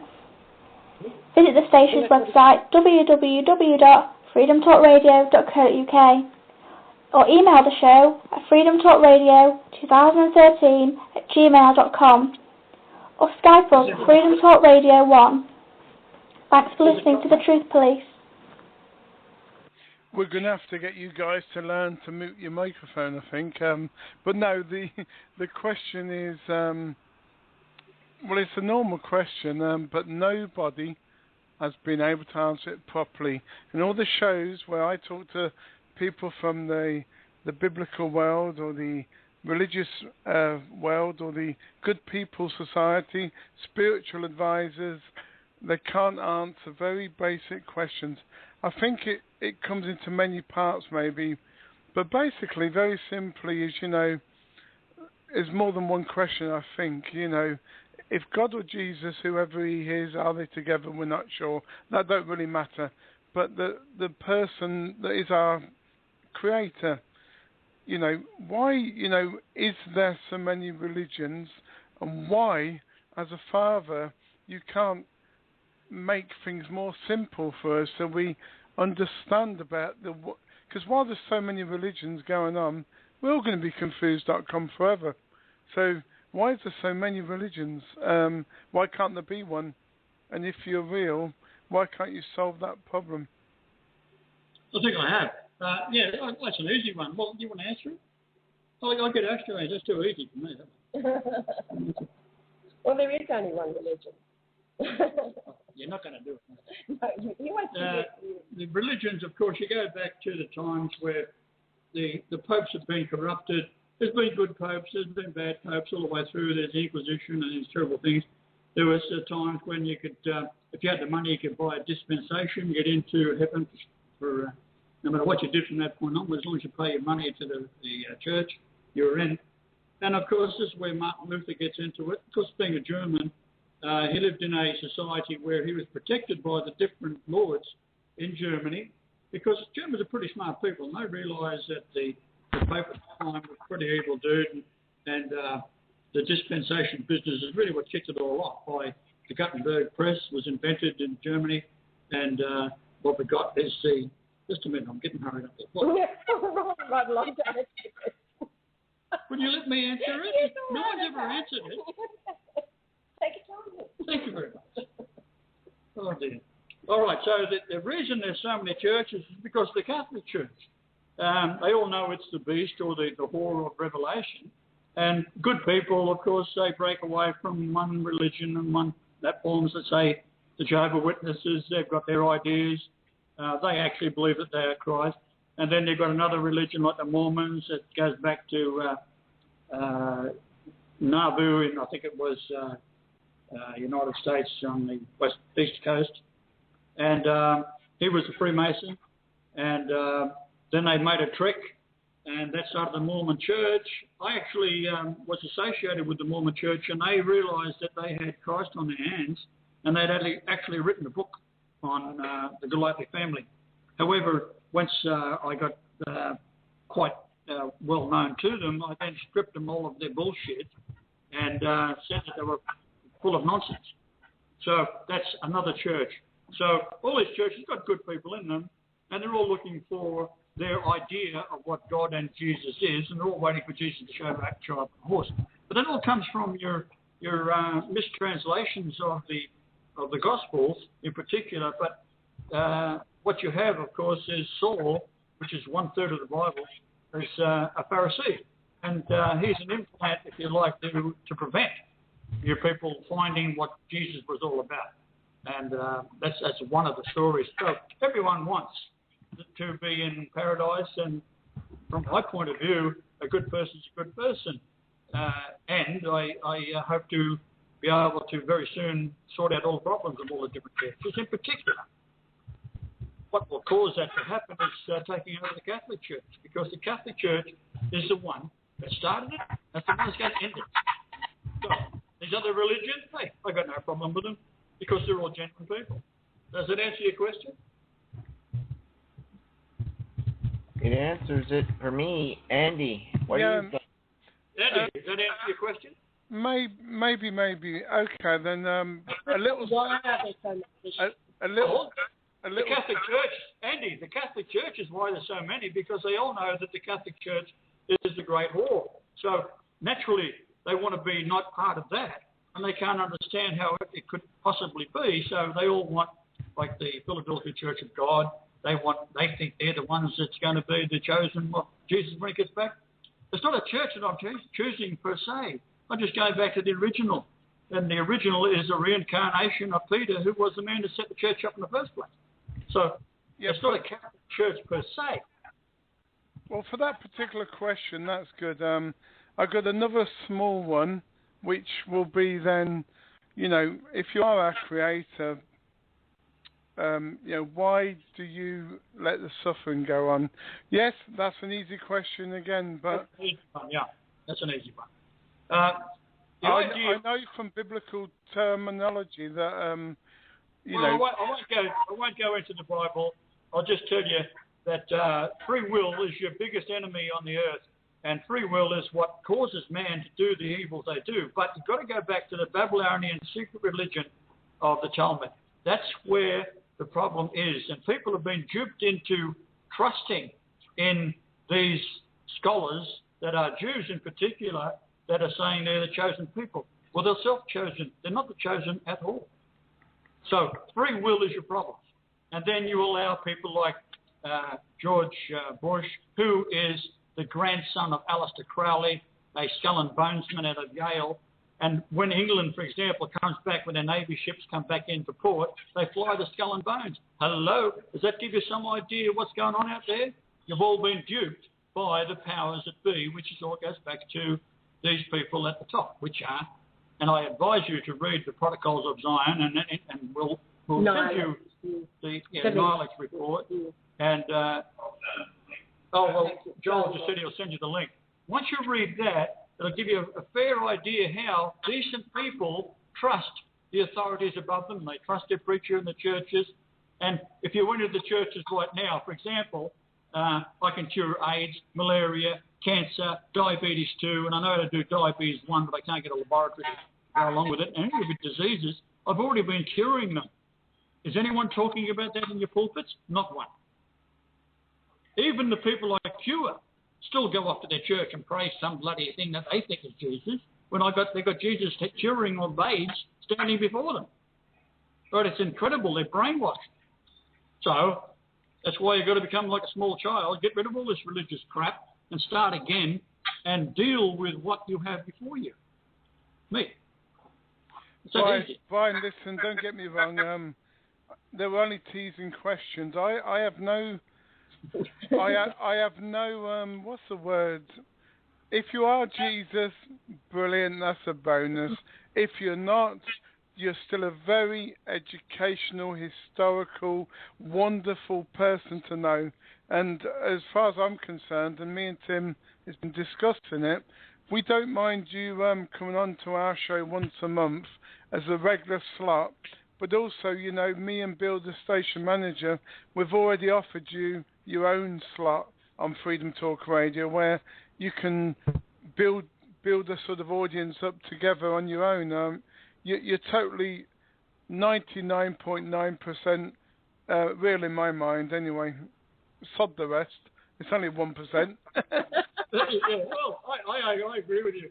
I don't care if people believe in me or not. Just let's all start doing the right thing and take care of this Fukushima thing. When it originally happened, I mean, building nuclear reactors is the dumbest thing that human beings could possibly do. There's a thing called thorium, which for 3 containers full of sand you get from your beach will run the United States for a year. And they're a reactor that has no byproducts that are deadly to human beings. As a matter of fact, if you decided to switch it off and go and have lunch somewhere, the thing will switch itself off. There's no evil products that come out of it. The only thing that would happen is that you wouldn't be producing electricity while you're down and having lunch. So it's called thorium. Look it up. And that's what we'll be using in the future. I also invented a magnetic motor. Right? That's available. I can show you how to do it. Run your small towns on magnets. Right? This over-unity nonsense that the universities say is impossible. The reason that universities say these things can't be done is because they're bought and paid for by multinational corporations. That's where the money comes from. Brian, I've got a question for you. This controversy over this HIV/AIDS cure, and it caused some ruptions in Fiji apparently and all that. What was that all about? Well, first off, the AIDS virus has got to do with HIV. It's 2 different things. The AIDS virus was invented by the United States. It's registered with a patent number. You can Google it right now. No, I'm well aware of the bioweapon aspect of it. So, what is the controversy? No, what was Fiji? You can talk. Okay, Fiji. There's 2 parts to Fiji. Both in New Guinea, we were there at 2 different times. This is when we first went, October 2008. We spent 4 weeks there, and we just started doing what Jesus would do, down in the marketplace, and we had 4 protocols, simple protocols that cost nothing, and we started treating people, and they were recovering. Didn't matter what they had. Many had been classified as HIV positive, and a lot of them were at death's door. It didn't matter. We cleaned their blood. Joel talks about the Lord cleaning their blood. This is what we did, people recovering their lives. We went back a second time in the January 2009, did exactly the same thing. So bottom line is that people were being restored from death to life. So in Fiji, we were there in November, December 2000. We met, 2010 rather. We were there for a period of 6 weeks. We met with the right-hand man to Bainimarama, Frank Bainimarama. We actually sent him a page, 33 pages of faxes letting him know what we had done in New Guinea, etc. We're coming into the country, and by the way, this is the price. Because these are Christian nations. 99% of the people are professing Jesus. And from my perspective, not Brian's, because he's adverse to the whole Jesus bit. It's me. As I was in the Christian world for 14 years. I know all the BS. I understand the scriptures, the deception. So it's me that said, look, people want to know. If I think about me, how if this dude is proclaiming and has the evidence, it's all about the evidence. You must get your mind around that. God measures his temple. The temple is the earth. So well, the point is, I could care less. I just went there to cure people, not to convince them I was anybody. But so what happened? Fiji, first time we go in there, and it was pretty low key the first time. We treated a few people, etc. We were using this time the calcium hypochlorite, which is known as MMS2, that Jim Humble introduced, etc., etc. These are men who have the heart of God. So the Spirit of God is connected among the people who have his Spirit. So, it's out there in cyberspace, if you like, or the ether, where they pick up the mind of God and men do these things. So, moving right along, our second trip back there, February, we were there for 4 months. We started doing the same thing. So once people here, these are the meat of the earth. They have been targeted, they have been experimented with, and they have various diseases. New Guinea, it was the HIV scam and the AIDS people suffering from. In Fiji, not so much that. They had a very small community. However, they had diabetes type 2, and they started to come to us because they were seeing their friends and neighbours being restored to life. Again, using the simple protocols, calcium hypochlorite, etc., which removes the plastic film that comes from the polyunsaturated cooking oil that the world has been it's all duped, yes. Advertising, believing the advertising, heart-healthy flora. These are poly, as in polymer. They leave a plastic coating over the cell receptors, and the insulin cannot dock in the cell receptor to open the cell to take in. So we were finding overnight, we didn't know how it would go, but we were getting results overnight. People going no energy with diabetes type 2. Next morning, through just one capsule, obviously it was dissolving that plastic film and their lives being resumed. Again, we stopped asking what's wrong with people once you clean their blood through them and show them. This is how we did it in New Guinea. We left behind using anything but coconut oil to cook with. Yes. We go back to eating butter, not margarine. We would just educate them on simple matters. No soy and anything. You don't have to have the calcium hypochlorite. You will recover in a couple of months. And for Fiji, coconut, my gosh, that's a whole food in itself. You can live off just coconuts. So they're simple things. Now, what happened was we went over to a second island at the invitation of Lamy, who we restored. Lamy was blown up in a boiler accident. He should have been dead. Split from the top of his head right down his spine. After 6 years, agony, still not restored. We began treating him, and he was recovering.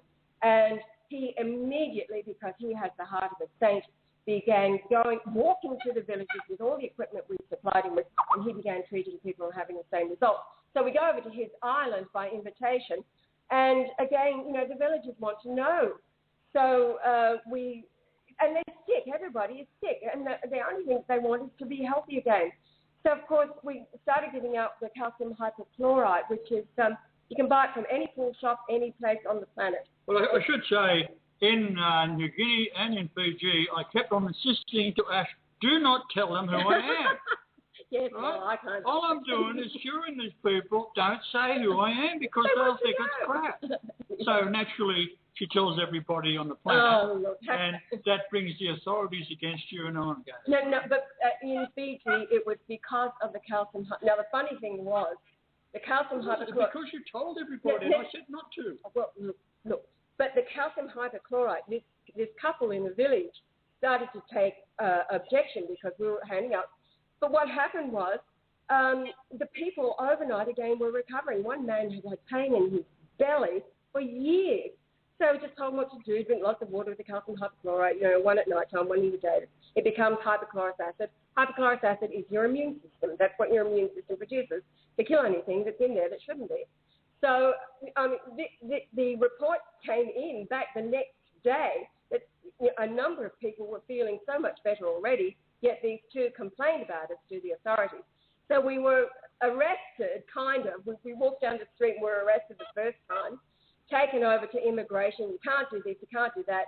They considered our case. We wrote lengthy letters. Again, I'm faxing everybody, as I do, all the information.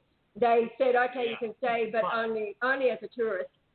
However, it came from the Australian authorities that control Fiji. Yeah, this is true. They told the second in charge of the army over there not to have anything to do with this because we're lunatics. This is on the way to our meeting. This is on the way to a meeting with Major Rokarua, who was waiting on Frank Bainimarama, the Commodore, to come back in from China. And he came to see us because he had been contacted by an Australian or a European on his mobile phone, which was an Army top-secret phone. And he thought, how come these Australians are warning on his phone, which no one has got the number except him, right, and the Army, yet they was able to break into his line and say, don't go and see these idiots, right? So we couldn't get there quick enough to see it. And he ended up believing later we heard on our return that he'd been arrested. And he ended up getting arrested. Charged with some trumped-up charge and was in the Army jail. But no, we were deported from Fiji. This is the way it happened. We were warned the first time, okay, we won't do anything. But, people are sick, for goodness sake. And they hear somebody, they would just come to us. It's exactly like things happened in the time of Jesus. You're walking around the marketplace, people are sick. What do you do? So again, people were coming to us, and basically we were having results. And we sent all of the information. Lami had connections to the hospital. We went to the teaching hospital there. We treated the Fijian doctors there with the wrist pulses, everything. We educated them again, this, that, and the other. They wanted us to go into their villages, word of mouth, blah, blah, blah. Bottom line is the authorities, although being alerted, they couldn't wait for us to leave the country because we were on a tourist visa, What happened, Brian says, well, I want to stay longer. We'd already had a run-in with the Savu immigration. I went down there to extend the visa, as was the right of any other visitor there, and she just looked at me and said, no way, Jose. I thought, well, there's another way around this. I phoned the authorities of immigration in Suva. I say, look, they're not going to grant it. Basically, the guy said, look, if you come here, we will give you the extension another 2 months on your tourist visa. I go, okay. So I go there, I get it, and I spend 2 nights there, get it, because it's a plane trip there and back, locally. Back, and then it was the very next afternoon that the local immigration was there.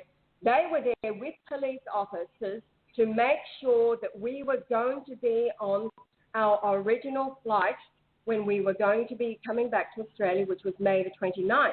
So she arrived at just making sure you're going to be on the flight on Saturday. And I looked at her and I said, no, we've got an extension. We're here for another 2 months. I've just been to Suva and spent a lot of money. She got so angry. She demanded our passports immediately and phoned the immigration director, and he said, seize the passports. This is really funny. They want you to leave the country, but you've got to seize the passports and take the ticket so you can't leave. So for a week, we didn't know what was going on, and then 1 week later, they came back at night time again with 5 officers. And only 3 minutes. Escorted us to jail. We spent the night in prison. Then the night flew us over to the island, and then they escorted us to the airport and deported us and told us we would not be able to go back under that administration. So that's what it was all about. Basically, we were curing people, charging nothing, we passed on the knowledge, and it was all good. Okay, then we had a caller, but they've gone now because Never mind, it was God's will. Yeah, you have to take the caller before we go on to the record time, otherwise, they can't talk. But I didn't want to interrupt because that was a brilliant answer to the original question. And yeah, please come on me and Tim's show once a month, and please have your own show. In fact, I'm your child. I beg you to have your own show, my lord. Yeah. And welcome home, son. And Brian's special. You're just you're a disciple. Oh dear. Look, I tell you, it's a comedy around here most hours. Because, well, it is. The two of us together is a comedy, isn't it, Joel? Oh, yeah. Yeah, tell Joe hello. I talk to him in the chat room. It's really, really good to have some good people around the world, that share likewise views. I mean, Tim knows all about Shakespeare, Zionists, and the Rothschilds, and we can probably talk as much about that for days and weeks on end as Brian can talk about all these mathematical calculations. Yeah, I'd be looking forward to that. As a matter of fact, it's all expands the knowledge, isn't it? Well, thanks. I mean, I'm personally looking at this show format from the standpoint of good intellectual fodder and getting people to think. And as for this whole business of your status on this planet, well, that's for you to persuade the audience. I'm just an open-minded guy who's prepared to listen and show respect to other human beings and their opinions. So you're fascinating, and that's all that matters to me. You deserve to have an audience that will listen to what you're saying, because a lot of it is actually very important history that I think people are unaware of. And though some of it's controversial, so what? The truth is, as George Orwell said, in an age of universal deceit, telling the truth is a revolutionary act. And so let's go forward. Yeah, I agree with that. From a personal point of view, I don't try to convince anybody of anything. No. It is what it is. And what people make of me doesn't matter. It's not an election. I can just tell you what will happen, and I will be taking over. And I don't think many people like a judge if they're going to be judged. But I'm pretty easy to get along with. I don't have any problem with atheists, for example. I think most people who live in this crazy world would more than likely become, if you're intelligent, you could either become an atheist or just don't want to talk about nothing.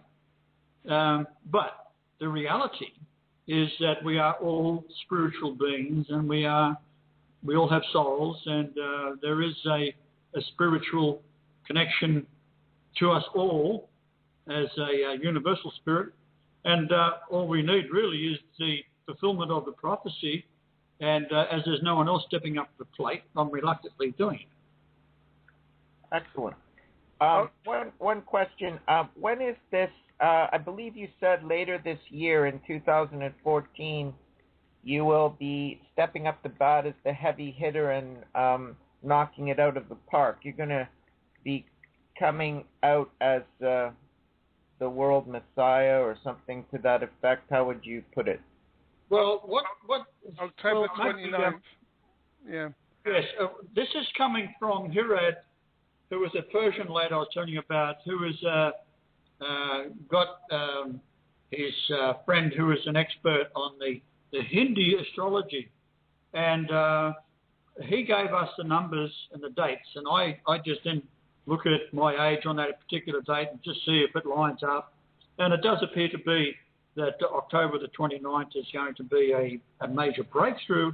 And I would also point out that the world is getting into a very dangerous situation with this Fukushima, and I do think that at any tick of the clock, they're going to set off another nuclear reactor, because nuclear reactors are far more deadly than a 747 flying over and dropping a bomb on you, because they are so many tons of this material that once it goes into meltdown, it's going to be unstoppable.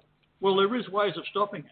Now, I have to get people that are physicists to be able to talk to them about it, but I've got a very good idea, I think, that had we been able to address the problem in Fukushima immediately, then we could have solved the problem within a matter of days. Yeah. I think that they need to bring in a Skycat and get those spent fuel rods out of there as quickly as possible, one by one, and they need to be working on this 24/7, and forget getting these homeless Japanese out there trying to clean up the mess. They need a Skycat to go in over the reactor and do what's necessary to get these rods out of there, and they need to take them to a safe haven. I mean, Mother Earth stores radioactive material in clay beds for a good reason. In the clay, they can absorb the radiation. Jim, the point is, you can't move these things because the rods are broken. And if you do and they touch, they will go into a explosive state. The only way to solve the problem is first to have cut the water off that's coming down out the mountains, which is not a real difficult job. That should have been done immediately. Because these things were built on the aquifer anyhow, because they intended for them to blow up. As what I've done a PowerPoint today, and it points out by the numbers that it was all intentional. And it gets to the point where the cure is available. Getting people to listen, because they're all part of the same hell-bent desire to kill everybody on earth, because it goes back to the protocols of Zion, and they are, Hitler was right on this point. He said, unless the Jews are stopped, the earth will become a lifeless sphere floating in the ether of space. Henry Ford agreed with that statement. So these monsters are of the devil, and they believe that if they can't rule and have the world, Christ can't. And they're going to kill everybody on earth and leave me alone with no one else to say it. So that's why time has got to be shortened, otherwise there'll be no flesh left to save. However, we have to get people that will listen. And while they allow the skull and bonesmen and the Talmudic Jews to run the world, you haven't got much show unless there's something spectacular going to happen. It's a raising up. Like minds, quantum thought.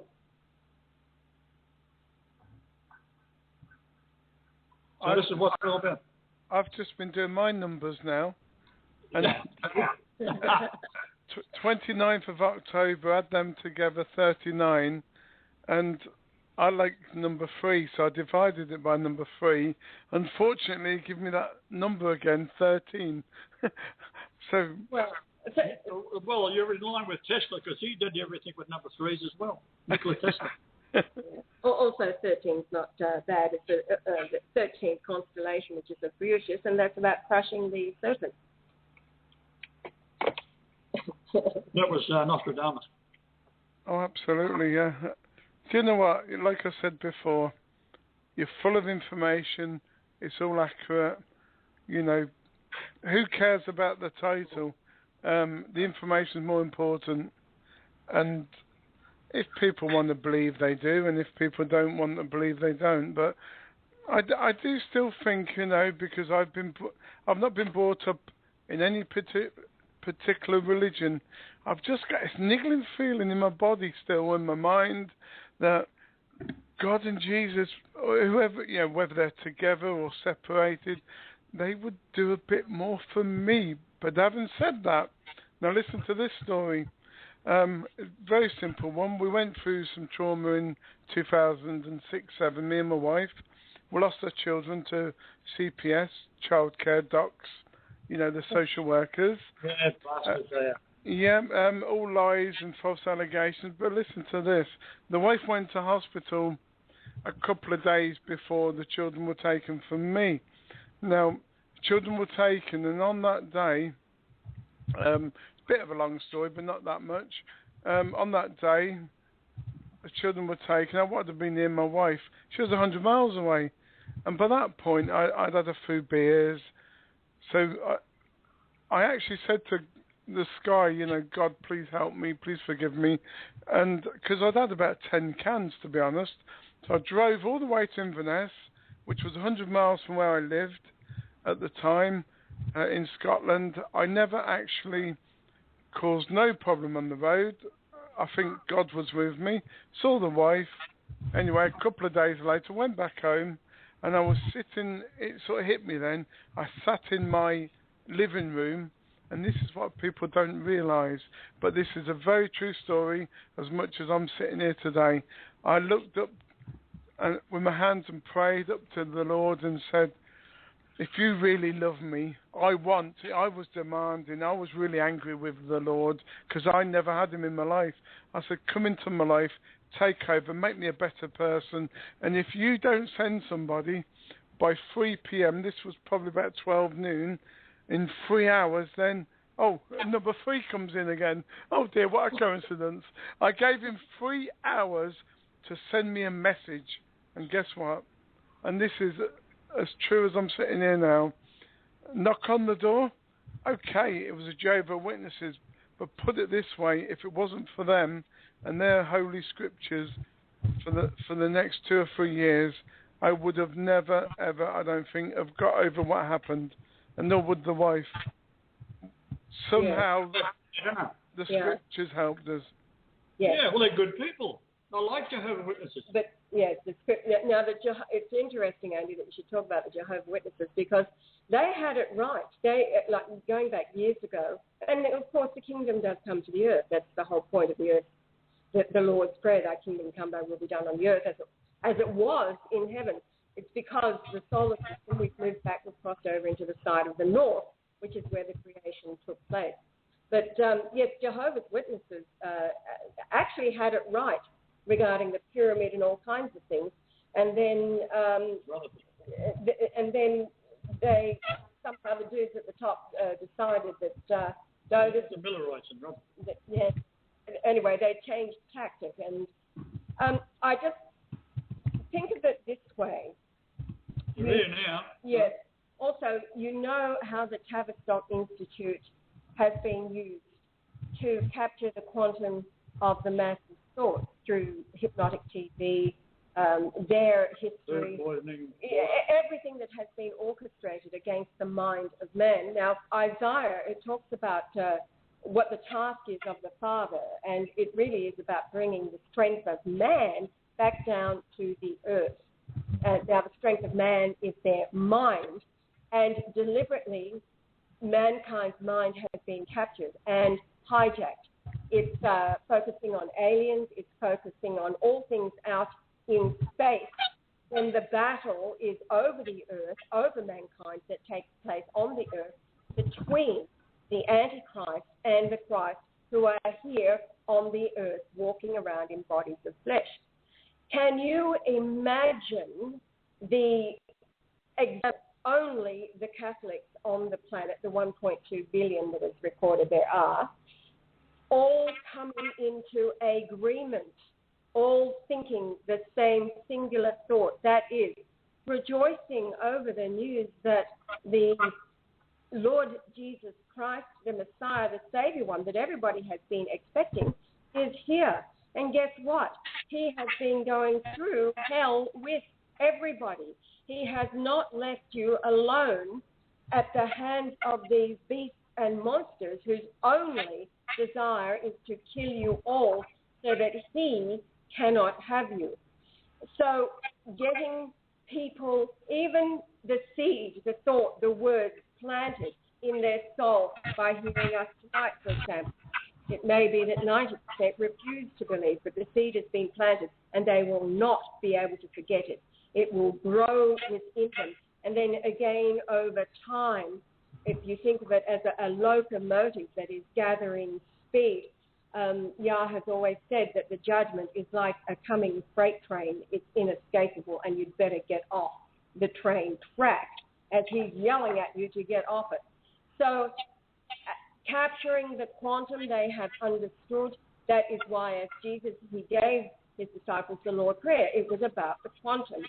So over the centuries, there have been billions of souls praying that same prayer that has got us through to this point now in time where the kingdom comes to the earth because the king is in residence.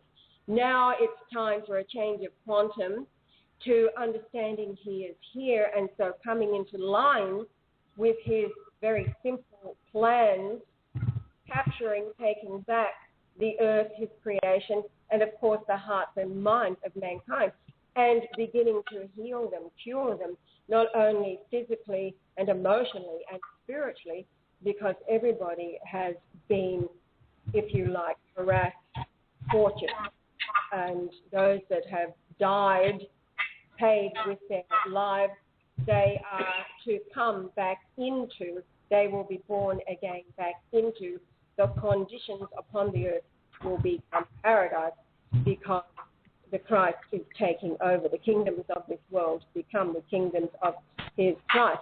Now that takes people getting on board. Sorry, Ash. We have the caller back on the line again. From 407 area code. Can we just take that, Tim, if you don't mind? Go ahead. Okay then. Area code 407. Hello. Do you have anything to say to Brian? Hello? Am I on? Hello, welcome to the show. Yes. I spotted that Brian was Jesus Christ when I started listening to the Catholics, because the Catholics basically are devil worshippers, and my grandmother is a Catholic, and she believes in that kind of crap. And I keep telling her about Pope John Paul II. The statue had fell and killing somebody. And when you worship a God, God's going to get jealous. I do believe that Brian is God, because he wouldn't be explaining all this stuff to people. He wouldn't be, showing his love and showing it. He doesn't do no websites, like he only does YouTube to express his feelings and stuff, to show people that he is God. And when the time comes, when he reveals himself, people are going to be looking like, they're going to be looking crazy. Just like Obama is a mere puppet to the Illuminati and all these other people. And I keep telling people that Brian is God, and they're laughing at me. They think this is a joke. This is not a joke. This is real life. Just like, I spotted all this stuff. People kept telling me, yeah, this is God, this is God. And I had to keep doing more research till I found it. Yahweh was in the Bible. Yahweh was in the Bible Gateway Bible, which Asherah was also. Asherah is the mother of, the goddess. She's the mother of Earth, which she is Jesus Christ's wife. And it was taken out of the Bible. It was the mother of Earth was taken out of the Bible. That I don't know why. It might have been the Jewish people, but I do believe that Brian could be Jesus Christ. And that's how I feel. I mean, why else? Why else? And what about, nobody said 2012 the world was going to end. NASA said that. What's going to happen in 2019? That could be the end, because the Antichrist could be revealed in 2017. And if it's not Pope Francis, it's going to be Prince Williams, because that was Princess Diana's son, which there was all Illuminati and devil worshippers and stuff. That's all I had to say, but I do believe that he is Jesus Christ, and I love him dearly, him and the mother, because they're sweethearts. Oh, sweet. Brian, would you like to comment? Look, I'm so honored. That's totally out of what I expected, and I think you should. And I'm quite speechless about it. But I'm sure my wife, she is able to say something. And all I can say, Father, all I can say is, what's going to happen when I die? Am I going to be reborn again? What happened to my grandmother and all this other stuff? That's why I'm completely blind. I know you wouldn't cause no harm on this earth. In the Bible, it says God will not cause harm on earth. It's not God doing all these tornadoes and all this destruction. It's the devil. Right. Well, people are ordained to live a certain period of time, and once you reach the perfection of your soul and you're a righteous, lovely person, you've been tried. You get actually 7 opportunities to be born back to the earth, and then the last time is the time when you come back, and from then on, we have paradise upon the earth. That's what it's all about. So you and others going to be the judgment on the judgment day to find out who's been saved and who believes, right? Well, everyone who is being judged is back here, and the children that's going to come from this point onwards will be coming into paradise. There's no judgment for them, of course, because they're born into paradise. So, for your grandmother's sake, she'll come back somewhere, and probably in your own family. Thank you, Father. That's all I needed to know, because I do believe, and I don't care what nobody say. I believe in reincarnation, because it don't say nowhere in the Bible. It says in the secret teachings of the Bible that reincarnation, Jesus did not deny it. And I do believe you are Jesus. People can say what they want. There's no such thing as a black Jesus. That crap is fake. everything is a distraction. It really has been the protocols of Zion and the Zionist agenda is to keep any attention away. I call him the real meal deal. It took me 9 years. I was looking for the real meal deal on the earth when on the earth when the rest of the world is waiting for him to front up as the floaty ghost, etc. But anyway, that's all part of the distraction and why the mind of man had to be brought back to the earth. The battle is here on the earth. And so it would really be very helpful if a few, even a few hundred or even 100,000 people would get behind the Christ rather than having their energy distracted and diverted and focused on the destruction the enemy of everybody's soul is so intent on. That's why why they will refuse, why they have cut him off. We are very censored. They're desperate to hold the news from getting out and escaping them so that the sleeping masses really do wake up. The Christ is here, because that's a time of rejoicing. And like a snafu, gone is their quantum of what they have wrought, which is a very bad nightmare. The most important thing that's happened is we finally had a pope that recognised that the Christ is back, and that's the first time in history. It won't be repeated again.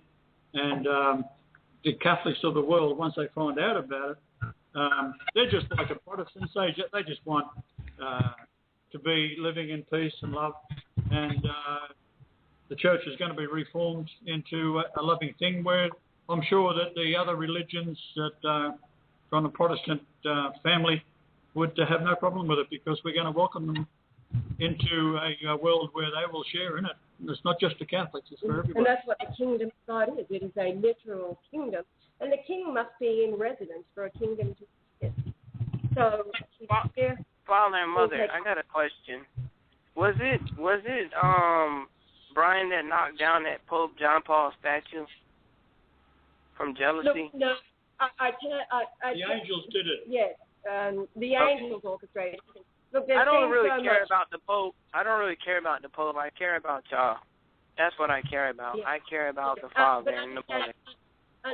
Understand this, in the lead up to the canonization, of course, you'll be familiar if you've been watching all of the YouTube uploads. I watch your YouTube videos. That's no doubt. I believe that you are the Mother of Earth. Yeah, understanding, but that was at the time of the exposure of the devil in the Antichrist in Pope John and Pope John Paul II. So all of that exposure was happening.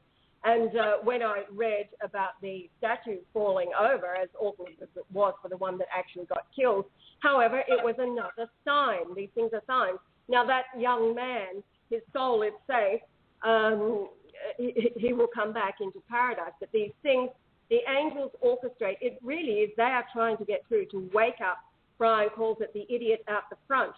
The soul is within, listening, hearing these things, and then, as he says, the idiot out the front is fighting, whereas the angels, for example, the people listening tonight, your angels have orchestrated for you to be listening to this particular broadcast. And there have been a number of signs, if you like. This somebody else on the YouTube that had a crucifix fall down. Now this fellow is Paul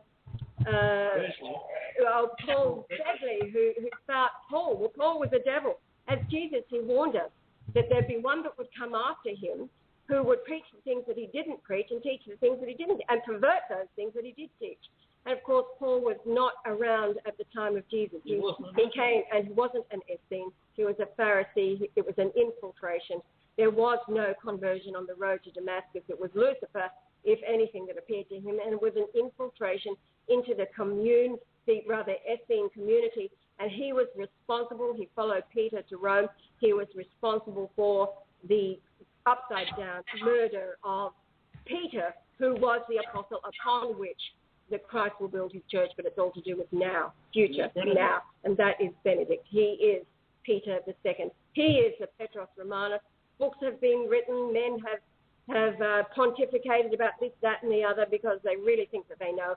They know nothing unless they know that the Christ is returned. And Peter is better. He is waiting in the wings. He's such a good man. He said to me, "Oh, would you please forgive Francis?" Forgive Francis. I said, "No chance. No matter what he does, no chance. He's a monster. That's it. Like Stalin, he's a monster." Yeah. This is one of my negatives now, Brian, and then we've kind of got to close. But you will be on the station when we can talk about it. Maybe tomorrow tea time. Sorry, I'll start again. Tuesday tea time if you want, or Wednesday morning, your time.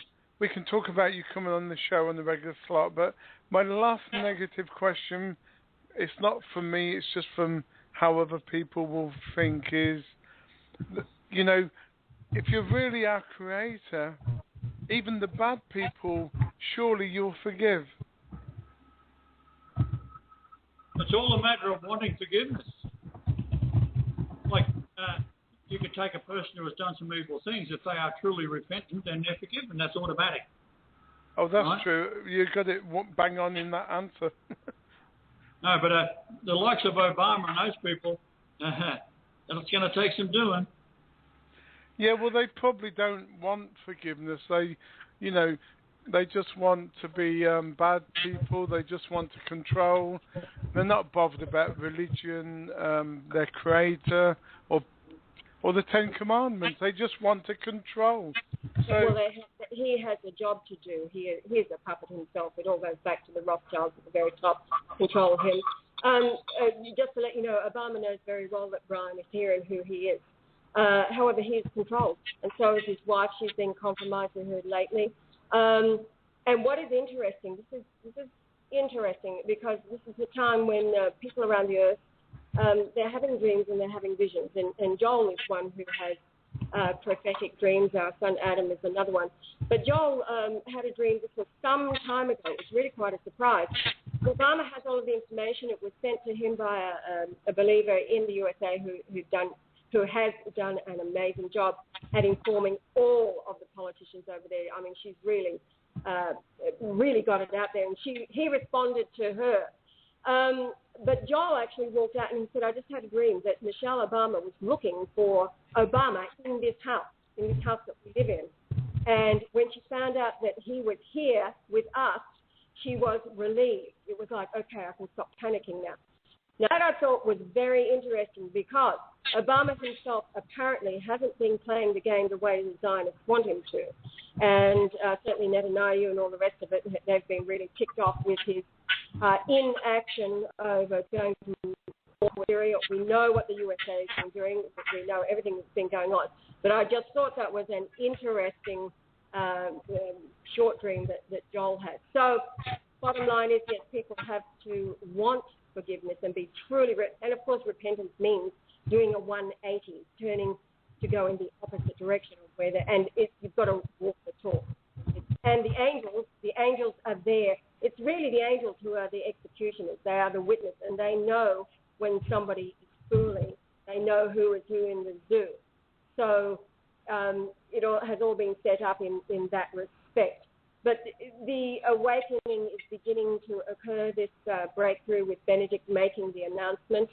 And it will be, as I said, like that locomotive gathering speed as more people do come on board. Because the truth is there is no other answer. No, there is no other option for the world. And the scriptures say unless time was shortened, there would be no flesh left to save. That's where we're at with Fukushima and everything else that they have tried to do in the past. They tried to blow the earth up with the oil spill in 2010, other occasions. Those have been foiled, and literally Fukushima has been slipped in, not very obvious. It was Israel and the USA that dropped a bomb off the edge of Japan there. The tsunami was caused by the bomb. So it's entirely deliberate. As our latest PowerPoint that's gone up now, Joel, is that on the... No, it's been on. Oh, I see. Okay, so that'll be going up within the next few hours overnight. Okay. Anyway, just say goodbye to the caller because it was good of him to call in. All right, love you, Father. Love you, Father. Bye. Bye-bye. Well, there you go from Tim. Any final comments? You only got about a few seconds. But for me, thank you, guys. Thank you for the opportunity. Yes, thank you both. Truly, Andy, you're well, it's great. We're so used to rejection and abuse that to find your comment there at the site and then now to be talking with you and everybody, this is... it's all about humility, having that spirit of, and you have it, and that's awesome.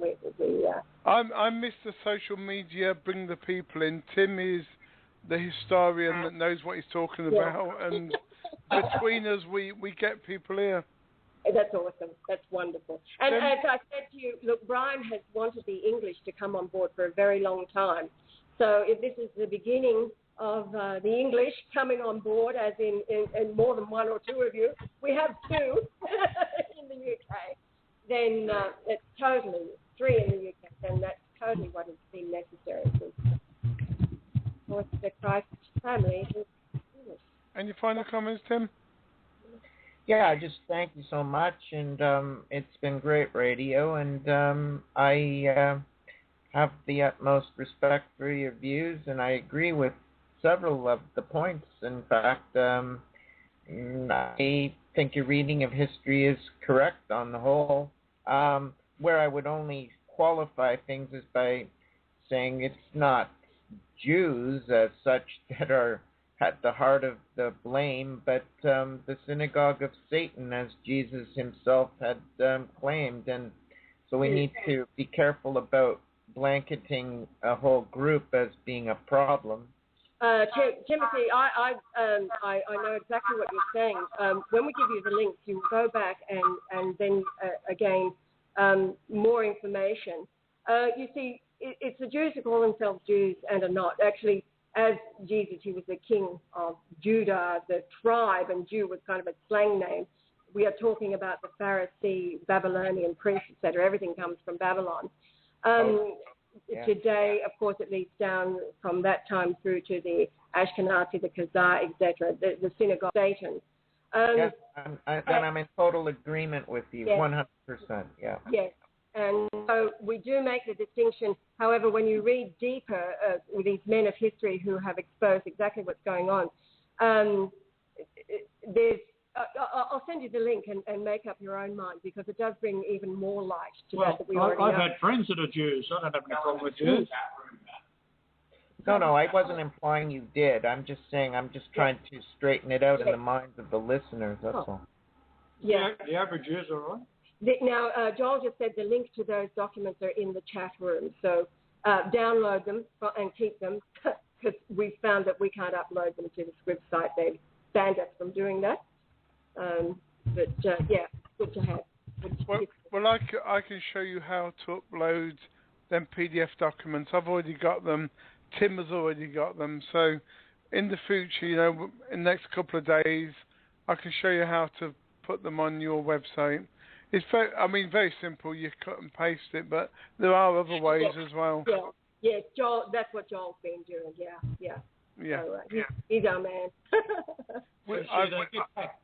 The people that watch over us, they hackers, and they take stuff off. Yeah, did you know our Script site, it had 6,406 followers one day, and the very next day it was reduced to, on Joel's computer, 162, and my computer open at the same time, looking at the same site, was 287 followers. Holy smoke.